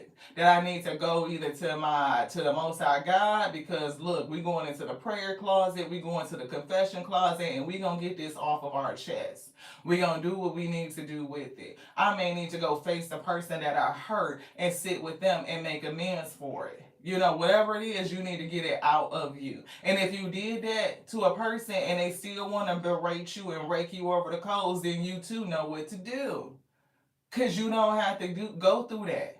No, if you changed, you acknowledged, you changed, and you did what you could do to make it right, and a person want to keep raking you over the coal, then you need to let that go, because they don't get to cause you to suffer. Either they can say they accept it and they can move forward, or they choose to accept it and let you go on forward. Either way, they can take it or not take it. But as long as you did what you need to do, then your conscience is clear, your heart is clear at the end of the day. Then it's to accept that some people just not gonna fucking do that shit. They don't give a fuck about whatever it is that they did to you. And that point, Spirit said, don't necessarily take it personal. Cause they'll do that shit to you, they'll do it to any other person too. They don't give a fuck about how they own feel, and they on how they feel and they hurt. They conscience could be guilty as shit, and they sleep good at night, beloved. It don't bother them. Okay? So don't you lose no rest and don't lose no sleep by holding unforgiveness in your heart because you think it's hurting them weak. No, it's not. No, it's not. Oh, I ain't gonna let that shit go. You don't remember what they did to me? Yeah, they did. And you can't change it. Because we can't go back and change the past, period. Once it's done, it's done. Once them words is said, they said. You can't take that shit back. I mean, we try to call our words back, but once you hear what we said, you heard it. I can't change how you feel about what I said. You can't change how I feel about what you said. You can't change how somebody feel about what you did. It's out there. And if a person don't give a fuck about what they did, you hold on to it ain't gonna change them, period. It's not gonna change them. If anything, you giving them more power, more strength, more opportunity to hurt you because you won't let go of it. You hold on to it like it's a punishment for them. It's a punishment for self, beloved. You are causing yourself to suffer. That shit go. We attract what we resonate with. You still wondering why your manifestation is not coming in the way that you want to, why your harvest not looking like what it's supposed to, because you are out of alignment with that. You can't attract the highest good when you holding on to the lowest of the low. Your spirit, your soul is connecting to low shit because you are sitting in low vibration, spiritually, emotionally, mentally. But you got your eyes on something bigger. You can't get that when you're not resonating with that, when that's not who you are, beloved. If your conscience is not clear, your soul is not at rest, your heart don't have no peace, your mind again is arrested, you can't get the best. You're not resonating with it. You're not going to attract it. You're going to attract in more lessons to show you exactly where you're struggling. If you're struggling with anything, your soul is going to bring you more relationships, more situationships to show you where you're struggling so that you can free yourself, beloved. So that you can free you. Just saying, soulful conversation on this day. One of the simplest laws in the universe, the law of cause and effect, tells us that all actions have a corresponding reaction. Of course, you know this when it comes to physical aspects of the world. However, you may not consider how this law applies to the spiritual aspect of our universe. Your spiritual life affects the world around you, causing positive or negative actions. Likewise, your physical environment affects your spirituality, for better or for worse, like a marriage, right? Ask yourself what kind of relationship you see between the spiritual and physical aspects and how you might want to change them. What is the relationship to what you see? What is the relationship to what you see versus what you feel, beloved? If you feel, spiritually comforted, but your heart is in conflict and your mind is in conflict, then something's off. I don't even know how that combination exists, but all things is possible. Right? Some people could be at rest in a mind, in a heart, in a spirit, despite whatever the fuck they did, because they don't have no goddamn conscience. They could appear to be living a great life. But honestly, it's something inside of there that's gonna eat at them. These people could end up with, again, at the end of life, be very lonely, isolated, fucking die of fucking crazy ass deaths, heart attacks, and strokes and shit, because the body truly knows, right? It's not true rest, in my opinion. You know what I mean? So I don't know, take that how it resonates, but that's what the spirit is leaning us forward to say. Some of these people could be so deluded, so disillusioned, right, that they think and they feel like they have no consequence for whatever their action is. And the spirit said that's the furthest thing from the truth. Cause and effect is always happening. You put out an action, a equal reaction is going to come in. So if they are still buckling down and doubling and tripling down on the bullshit, then they're gonna get that. And you holding on to unforgiveness affects you, beloved. You are going to reap that. So let that go and let them get what they gonna get. You just keep moving forward. You don't have to see nobody karma. You ain't even got to be aware of it. Just know that that's the way the universe works. It's going to happen. Now, if you want the highest good for yourself, to live that life of comfort and ease, your heart is at ease, your soul is at ease, your mind is at ease, you look around your life and you feel ease and grace and comfort in it, that's because you have been able to let all that go and transmute that loss and that grief and face the truth. Sometimes we do shit and it can be fixed. Sometimes you do shit and it can't be fixed. And sometimes people do shit and they don't give a fuck about fixing it. But if you understand it, then you know how to move forward in your relationships and you can get the highest good from all of it. Because you know. Anything else? What you put out there may not come back to you in that moment, but that vibration, that energy you put out there has a ripple effect. So, again, on our end, you hurt somebody, you cause loss and grief, you face the truth of it, you go through the process of repentance, recompense, making amends, and moving forward. A person could accept you for it, that's great, and you hold up that honor. You're a good steward over that relationship, or they accept it and they say, nope, that's my boundary. You accept it. That's a part of the karmic debt. You paid it and you be done with that. Don't break yourself over the code, right? All the energy to make an amends, to repent, to make it right will return onto you, even if it doesn't come from the person that you offended. It will return because you changed it, you flipped it. So it's gonna come back. Now, the person that will hurt you without no conscience, like they don't give a fuck about what they did to you or to another person, trust that's gonna come back. That's what we just said. It's gonna come back. They out there attacking people without no conscience, then whatever that attack that they get, unconscionable, beloved. How the fuck did that happen? Look, we ain't gonna speak on it. We ain't gonna speak on it. If you coming from a place of anger or resentment, if you put that energy out there, you will eventually be affected as a result. That's what we just said before we even read it. You put out that good vibrational sun energy, optimism, hope, right? Positivity, you will reap that. That will be your harvest. You will have more things to be optimistic about. You will be more things to be hopeful, more things to be grateful, more things, more ways. I'm saying things and ways to pray. It's something about being prayerful and hopeful and knowing that you can get it because your heart is free. It's no longer arrested. It's no longer chained. Your mind is free to think these beautiful high vibrational thoughts, to express what your soul wants. It could come up, that dharma, right? And you live in that energy and that's what you'll experience.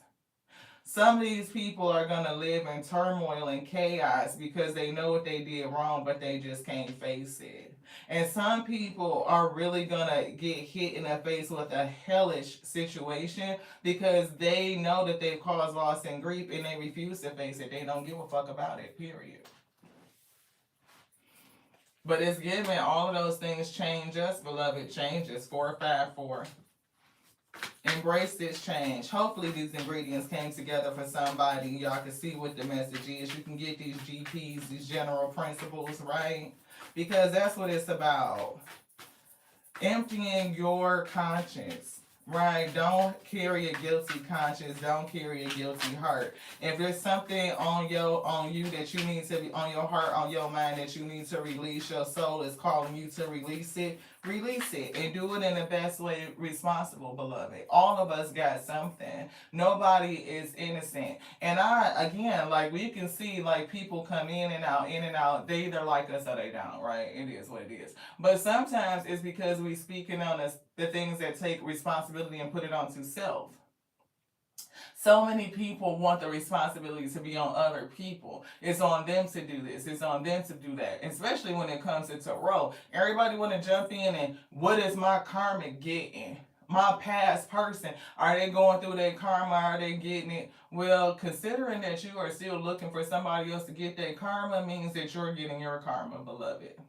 When you start to heal and you start doing what's good for you, then you will, be moving forward and you don't care what anybody else is getting, right? You don't care that they're getting their karma. As a matter of fact, you might pray for a person because when you know, like how I know, okay, I don't want nobody to look. The Most High God arrest my tongue and my throat will close my throat up because I will pray for my enemy. I will pray for my adversary. And that is a part of love. That is a part of the tenets and the principles that we're supposed to do. The Most High God say, pray for them, for they know not what they do. Okay? So if we don't pray, look, your path. Stay on your path. Stay on your journey. You know what I mean? Don't be looking back in the rear view trying to figure out whether those people done got what they got because of whatever they did that they did to you. It distracts from you.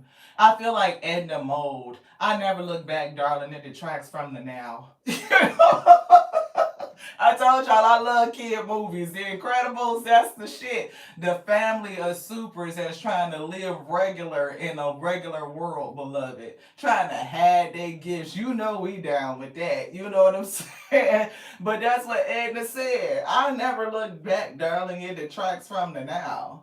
You know what I'm saying? That don't mean that you don't actually reflect and make sure you good with your actions and what happened and what you get from them. Yeah, that's a thing, Edna. But at the same time, I'm not going to live in the past. I'm not going to live in the rear view. You're not going to make me live in a version of myself that was 15, 20, 30 damn years ago. No, no. I'm 48 years old. You gonna fucking hold me accountable for some shit I did when I was 14, 15, 18 years old? Beloved, I've been 3, 4 different people since then. I don't think the same way I used to. I'm not dealing with the same trauma that I used to. I don't have the same trauma responses. I done learned some coping mechanisms. I done learned how to take responsibility for myself and become accountable in different ways of handling things and doing things that's more in line with health and longevity and prosperity. You know what I'm saying? Like, it's people that do that. Bitch, I was 17. You can't hold me to something that I did when I was 17. You know what I'm saying? Like, what the shit? Thank God for growth. Come step into the energy of love, beloved. The energy of love. Divine source is the idea that no person, place, or thing is your salvation. Only love itself.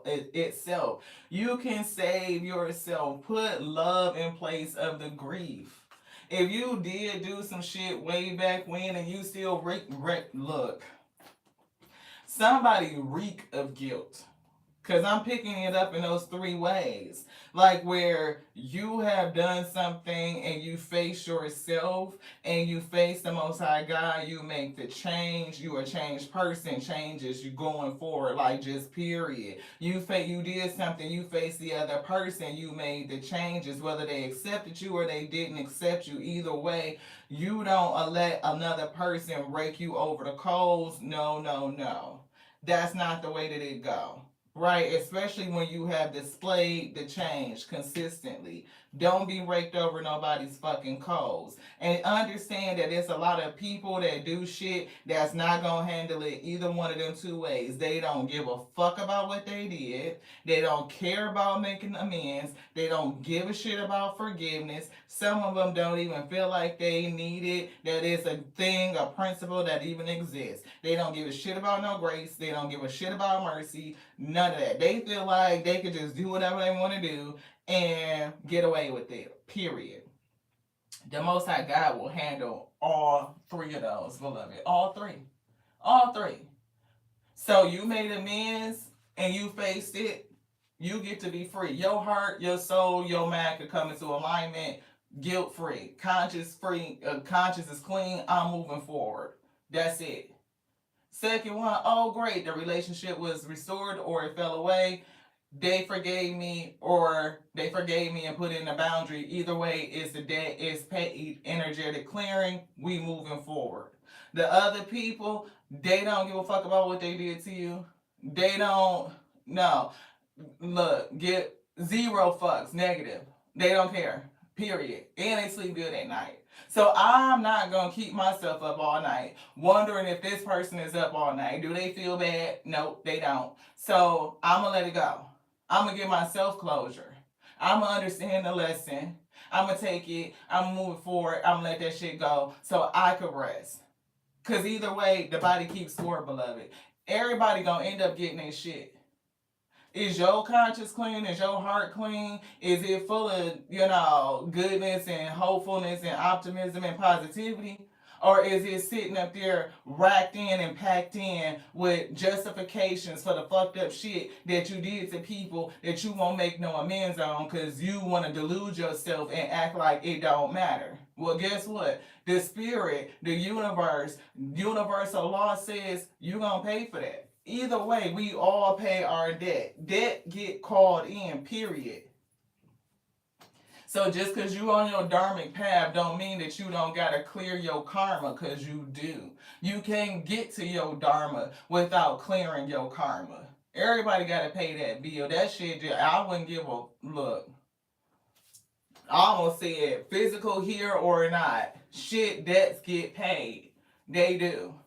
Some shit you just can't give a fucking death certificate and then release the debt because the person that owed it can't pay it. No, some shit get passed down your fucking lineage. Your children gotta pay that. So whatever you thought you left behind to them, nope, they gotta go into that and they gotta pay them debts because you still owe that. Because you didn't clear it up before you left, beloved. How many motherfucking people be sitting up there meeting the other family and the other kids at dad's funeral because the wife that everybody know with the children on the front row, and then here come the other from across town and the extra two kids that didn't nobody fucking know about coming in to say, and then here we is at the repast and shit done went a kind of way. Somebody done got up there and the wife done flipped over some shit and checked the fuck out and fell out, and now it's a whole damn fight at the funeral. Cause guess what? They racked up their karma and they still got to pay that. Spirit don't give a shit because you passed over. Nope, that debt still got to be paid. Now your legacy is distorted, is tainted and all this shit. People don't think about you how they thought about you before because they didn't understand all them damn hidden secrets. Secrets is rolling out. Okay? We done got in trouble because we not a good liar. We could tell on ourselves, tell on everybody else. So guess what? They know I'm not the friend to cover shit up. We'll fuck around and fuck that all up. We didn't intend to get you in trouble, friend. Shit, we was just talking too much and the truth came out. It just rolled out. Did you kiss him? I did. don't know how it happened. Yes, I do. We were standing too close. You wasn't even here. I was drinking. I was high. So what you gotta do? Stop drinking. Stop getting high. Cause I put myself in a fucked up situation. I'm telling y'all, look, grounded. Stay grounded.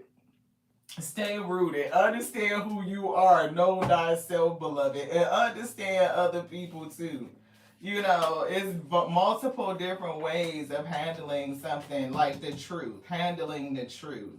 You know, again, I don't know anybody that don't got a skeleton in their closet. They like, this bitch is gonna stay here. Secrets revealed, keep it. We will never fucking talk about it. Period. I talked to the Most High God about it. Like, thank you for helping me. Shit.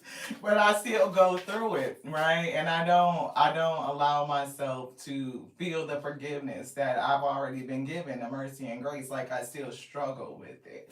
You know what I mean? Because that's a goodness, that's a kindness unto me that the Most High God gave that it didn't have to. You know what I mean? It's protecting. And it's given because the revelation would cause more harm. Right? It's definitely against what we're praying for. You know what I mean? We're praying to do no harm. So sometimes the revelation will cause more harm.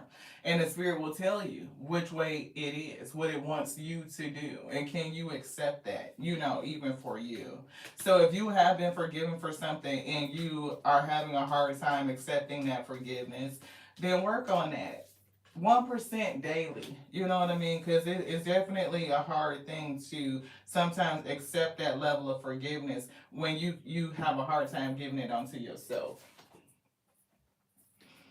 And if you know that somebody did you wrong and they won't repent, they won't even acknowledge it, they just justify it and double down, then you know what to do with those relationships. You know to let it go because it's not fruitful.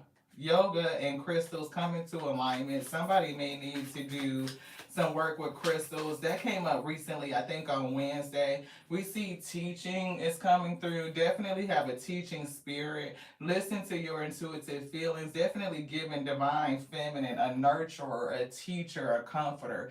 And clear yourself, clear your heart. Ask the angels to release any toxic energies that you may have absorbed. You could have taken it on from yourself and your own doing or what somebody else did to you.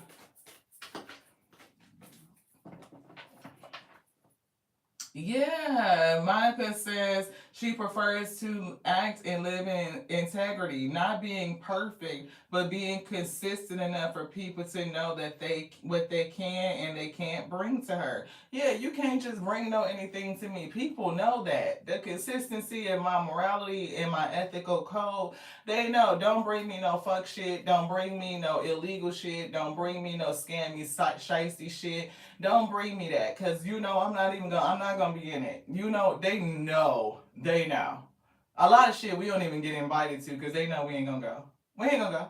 Sometimes we get upset, like damn, we didn't get invited, but bitch, you ain't gonna go no way, and they already know that. So why waste their breath? You know what I'm saying? Like give me that. But sometimes we just be wanting to hear it. I don't know. Why you want to be invited to the toxic shit that you not gonna go to?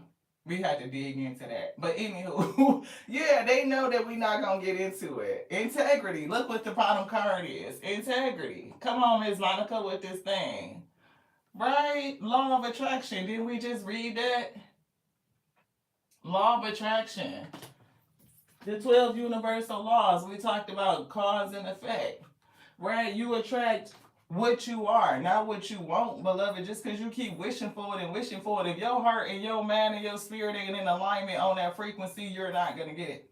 You're going to call in another situation to show you where you're struggling at, beloved. Believe that. Trust it. Sacral chakra, right? Your spirit speaking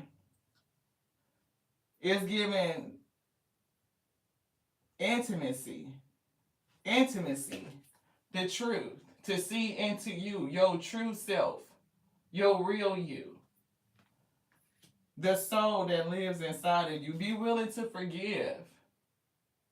Not only forgive yourself, but forgive other people too. It doesn't matter what happened. Forgiveness is for you, not for them. It's for you to clear up space in you so that you can house this sun energy, joyfulness, vitality, optimism, and prosperity. Because when you sit in this energy, that's what you will sow out. That's what you will beget, beloved. Let go of the rage and the hate. Clear yourself.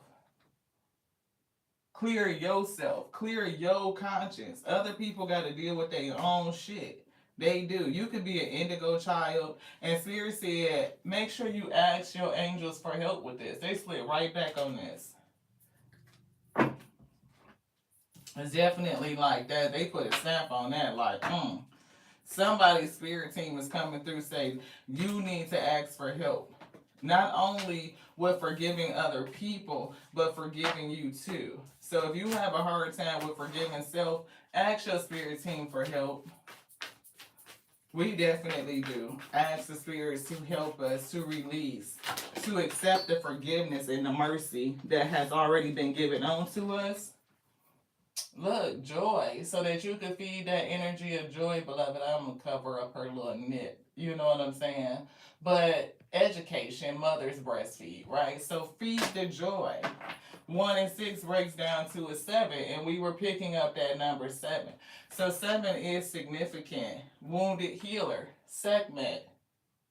Not only have you been wounded, but you have wounded other people. Segment, the wounded healer, 1 and 5 break down to 6 is giving and receiving. Like you done gave them out and you done received some. Wounded healer is also indicative of the 9 of wands, right? Like somebody that's been stood and persevered through a lot of shit. That's a battle. It's been a fight. 5 of wands, 7 wands. You know what I mean? To the 9 of wands, being able to stand and be resilient. So then you done took some hits and you done gave out some hits. Yeah, surrender. To let shit go. It's still feeding the energy of joy, being able to feed others, to surrender. Not only to just, everything that you may have done to others, but what people have done unto you, 44. It actually, you can look at it as a gift. I look at everything that comes into my life as a gift, no matter what it is, right? I could face the challenge. It's the gift of a challenge. It's the gift of grief that drives my passion. I could change that pain into passion and get into my calling. 6, giving and receiving, divine lineage. It's definitely something about controlling your flow, controlling the emotions, no matter how deep it is. Being able to get to the bottom of it and be grounded and rooted despite everything that's going on around you or within you, beloved. What you put out is what you give back. When you can control the flow of your emotions, right? You're not locked up or you're allowing joy to flow freely. You know what I mean? Like you can control that energy. You can definitely impact everything that's flowing into you. Yeah, brazen. You definitely will be celebrating. And this train that's coming through, I'm here all aboard. It's something about getting on this train, making the decision to partner with the spirit, to go where it's taking you, beloved. Yeah, liberation is taking you to freedom. And how do you get to freedom when you can't face the truth within? See, some people are just, content with sitting here and wearing the mask. The mask could be the mask of happiness. It could be a mask of joy. You know what I mean? Where deep underneath or underneath it, you are spiritually arrested. Right, you're locked up, but you're wearing the mask of joy. Yeah, it's something for somebody to surrender. I see surrender sticking out. Surrender the mask. How can you see your true self? How can you see anybody else when you're looking through the view of the mask? It's covering up your peripheral. It's covering up, a portion of the vision, of the sight. See, you can't see clearly. It's so many things that you can't see, that hidden truth. You're looking through the illusion. Subconscious impact. You know what I mean? Things that still bother you, but you may not be addressing it. This could be for you or for another person that continue. Those who like to wear the mask, they can't see themselves. They won't refuse to face the truth. They do have a guilty conscience, but they could cover it up with delusion. The illusion. See, that's that wounded warrior. We just literally said 9 of Wands. Defensive, but you have this endurance in an energy of self reliance, right? That's what we were getting with Sekhmet. So in this position, you may have taken some hits, but you done gave some out too, beloved. It's a battle. Love, war, that's a battle. You know what I mean? And sometimes we hurt the people that we love. And some people do it unintentionally and some people do it intentionally. Right? If you unintentionally hurt somebody and you repent, you apologize, you change your behavior, your mindset, this person could choose to accept you back or they may not. But either way, you deal with it. You paid your debt. You can move forward. You can accept, the mercy and grace that the Most High God will give you and be restored, right? And some people will never fucking repent. They will never acknowledge what they did wrong. They will be defensive. They will battle against themselves. And we know that we just move away from that and make peace within ourselves and keep going forward. That person will be in a perpetual battle. Knight of Wands. Impulsive action, adventurer, explorer. It's even releasing being immature and being impulsive, right? Taking time to think, to be cognizant about your actions and the consequences that they have. Is it something going to leave you feeling guilty? Or is it something that is going to help you feel free? 8 of Cups. Life changes, right? Relocation, but a spiritual quest. So I do feel the brazen, a 1 and 7, 17 is an 8, and then we have the 8, and we were getting on that train, all aboard, like wherever the spirit wants to take you, you're ready to go. You know you're gonna be fruitful, you're gonna be cared for. You know what I mean? It's a change. Life changing events. Sometimes we do things to people that cause us to never be the same again. That hurt can have such a profound impact on you that you have been made new. This 3 and 7 is giving me like a 10, and I'm seeing a 10 of swords.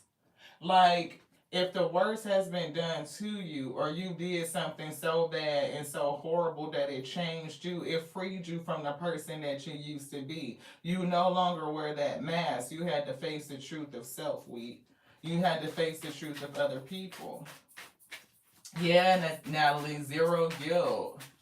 Yeah. Look, come into balance with all of it. Temperance. Temperance. And it always gives me like the temperance angel is 14 and then the devil, the toxicity is 15, right? And I think, well, the star is 17, the tower is 16. So temperance angel fighting the negativity 15 brings down the tower, the false foundation, which is 16, which moves up into healing, which is 17, the number 8 again. Back to the divine, to the infinite, to the divine source. Balance, patience, self-control, higher learning, no more impulsivity. I think about things. What are the consequences? What could it do to other people? What will it do to myself? Self first and foremost. I don't want to do anything that's going to make me feel like it's going to upset my heart, right? If my heart can't be good with it, if it's not calm, if it doesn't bring in joy and foster that good feeling, that high vibration, then I don't want to do it. My soul is high vibrational. Like, it's giving me these high vibrational desires and joys. And if my soul and my heart is conflicted, I don't want to do it. If my mind and my thoughts about my integrity, my moral code, like all of it, if it's not in order, like alignment with my heart and my soul, I don't want to do it. I don't want to do it. And I don't care what it is and who it's for. If I am not in alignment with this thing, I don't want to do it. I don't want to have guilty giving. No, I give from a place of joy.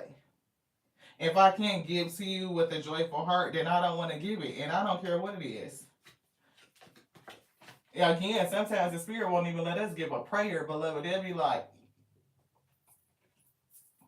that's it. Moving forward, seven relationships. How are you moving forward? Purposeful action, focus, and determination so that you can reach victory and success. And the first relationship is with yourself, with your spirit, your true self, you and your true self, the AI and your true you. Artificial intelligence been programmed with all kind of shit. So to hold yourself accountable to a person that was way back when, 3, 4 different people ago. Again, we've been 3, 4 different people till we got to the person that we are right now. We to sit in our trueness, in our authenticity. We've been 3, 4 different people. We was the scared little girl growing up in the trauma and developing, trauma responses and coping mechanisms. Learning how to be seen when you were in a family and you felt invisible. Like, how do you feel loved and comforted and all of that shit? You developed a personality around that toxicity. You grew and evolved, and then you develop into something new. How many people has it? I mean, other versions of you, right? It's like you're not the same person you used to be. So if you have grown and you've evolved, don't allow yourself to sit in that past energy and judge yourself based on who you used to be. And don't let anybody else judge you on who you used to be either. That's not for them. Only God can judge you, period. Not even you can judge you. And that's really what it is. Embrace who you are now. Face the truth of it. Face the truth of people in general, beloved. That some of us out here don't give a fuck. They can do some of the most heinous, tragic shit to people and go home and sleep like a fucking baby. So don't you be up all night wondering if this person got a sentiment about what they did to you or other people, because they probably don't. You could assume that they don't. You can assume the goodness, but at the end of the day, I would prefer to presume that they don't give a shit. Especially if they didn't change their behavior, they didn't apologize, they didn't try to make an amends. If anything, they try to justify their behavior, triple, double down on it, and do some more shit to cover it up, gaslight you, and diminish your feelings. You know they don't give a fuck. So why are you up at night and you can't let it go? Give yourself closure. You go within and close that damn door. They don't need to do it for you. It ain't gonna give you the satisfaction or the clearing that you thought it would anyway. You sit across from a person that did that shit or some shit like that to you, very heinous. It ain't shit they could say to you that's gonna make it feel any better. Nothing. People go in there and they can watch somebody that unalived a child or somebody like that and go watch them get executed, be put to death. You think they walk out of there feeling any better? They don't. They still carry that same grief, that same feeling of loss, that same intimate. They still carry it to bed. They still have it in their heart. Seeing that karma does not change how you feel about that person and what they did to you. So don't even look for it. You keep going forward and move on with yourself and do something new. Take that pain and transmute it into purpose. Use it so that you are a benefit onto creation. Maybe you could help save somebody else from that same thing. And that right there will give you a sense of fulfillment. Soul purpose being met. To be a catalyst for goodness, for protection, for teaching, for learning, for awareness. And when we are aware, when we can see things clearly, we can change anything. Thank y'all so much for sticking around, for hanging in this message. I know it could be choppy, it could be slow. We be digging into those principles. We healing over here. And that's what it is. It's healing. Healing the planet, lifting the vibration, damn it. You know what I mean? It's the good with the bad. It's gonna be the light and the dark. And as light and as bright as it gets, it's also how dark it gets too, beloved.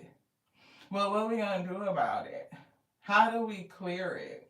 How do we put ourselves in a better space? This is just a part of the work. Clear yourself. See your true face. Take the mask off today. If you wear one, some people don't. We are in our authentic self. We could look in the mirror and look in our own eyes into the depths of our soul and be good with it because we faced our own truth. We paid our karmatic debt. We cleared it. So now it's on to the Dharma. But we are a good steward because the things that we have done and seen and felt tells us we don't want to do that to nobody else. So we're cognizant about it. We're growing and expanding on a daily, at least at 1%. And we thank you for growing and expanding with us, for doing the hard work to look inside of you. The Alpha and Omega are with you. You're never doing this by yourself. And when you do that work, to clear your conscience, to cleanse your heart, you've paid your debt. The Spirit forgives, it uplifts, it restores you back to your place of grace, beloved. Restored back to grace.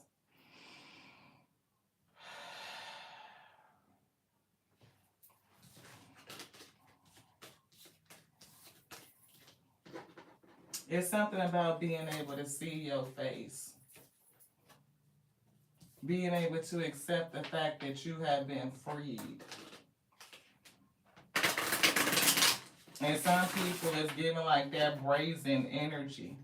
I embrace me, and I don't give a damn about whether another person embraces me or not. You get to choose to see what you want to see. So you can either see the God in me, or you can see the demon in thee. Because again, a lot of people are projecting their own energy. They can't see you clearly because they got that big ass wood plank splinter in their own eye weed. Yeah.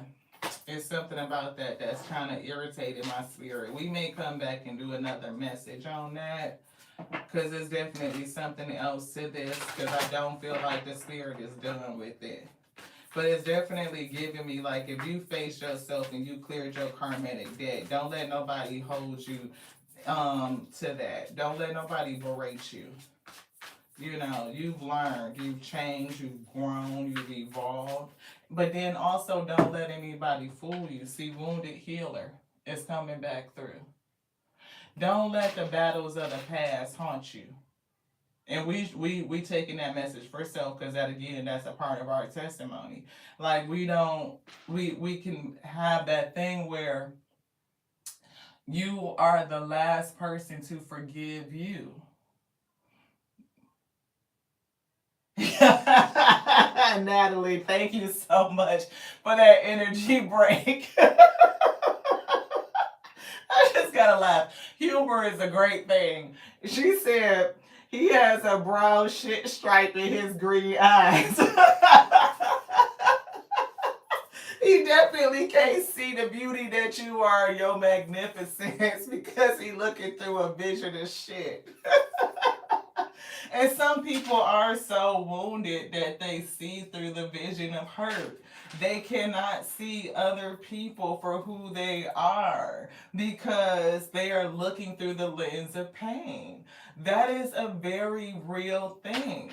People are going through, it's a war out here. People are warring in them. If you look, first of all, chosens are dropped into some families. Look, your family is the war zone. I'm going to tell you. If you got gifts and you are here on a double mission, we've been reading like this Star Family lineage, the Seven Sisters, right? That energy. You were dropped into a fucking war zone. Trauma, toxic family, like experiencing some of the worst shit that you could go through as a person. Like that was your training right off from fucking infancy. So of course you've been 7, 8 different motherfucking people have you evolved to your life to get into your service, to get into the mission, to be prepared for it, to be trained for it. Okay? It's not easy. People go through that and they can't come out of it. They end up living with a lens of pain and trauma and they see the whole world like that.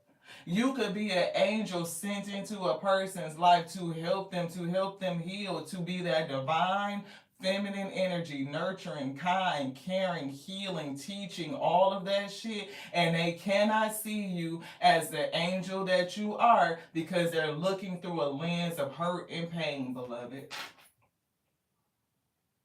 Only thing they see when they look out into the world is more pain, more tragedy. These are the same people that can't see a miracle daily. The fact that they woke up with a breath, that they heart beating, that their mind is doing all these different things, controlling the body over here that you are unconscious of, and everything that you are consciously aware. They don't see that as a miracle. They can walk out and see the snow, the rain, the sun. They don't see miracles. They can see the seasons change. They don't see miracles. It's just another day. It's just another day. That's it to them. And they probably wouldn't even be happy to wake up in it. But that's when you know a person's heart is hurt. I know. I done been through it. Mad as hell because I woke up today. Until I took my life and I had to be resurrected, Gashe. When I'm saying breathe back to the breath, oh yeah, came back with a purpose. Yeah, because we knew that the spirit had already told us it wasn't our time to go. We heard it on the other side, yo. Just saying. And when I came back, you know, this advice that my spirit team gave me, they said find a new flower every day. So flowers are significant to us because we try to find a new flower. That's what got us through that dark space. Our environment hadn't changed. We were still in the same fucked up, toxic, fuckery, violent shit we was going through. But our whole perspective on life had changed though. We saw it as something totally different. We went out every day and we found a new flower. If we couldn't find one in the neighborhood because we had walked it for so long that we had saw the ones that was available, we would look up new flowers. And that's how we got really attached to wildflowers. Wildflowers in the field come in a crazy immense variety. They don't fucking compete with one another on which one is the most beautiful or none of that shit. You could be a daisy or a sunflower. Damn near look the same, but daisies is down here short and sunflowers is up here. They follow the sun and they do all these amazing things. You talking about from Venus flytraps to fucking calla lilies to prickly pear, all these crazy varieties. You can't grow them all in the same environment. That's critical, right? So if I'm a calla lily, you can't plant me in the goddamn desert. Don't work. I got to understand that I'm a calla lily and what works for me, how to nourish me. And I'm not going to be jealous because somebody else is a daisy. You know what I mean? Like, we appreciate each other's beauty. I'm not in competition. So somebody may need to take that lesson of flowers and find one to appreciate on a daily. It's so much principle packed into that week. So let the infinite intelligence of nature speak. Show you how the spirit is moving daily and how you are represented in that natural world too as well. But you are so complicated. Your spirituality, your naturalness, the physicality, how they both are enmeshed.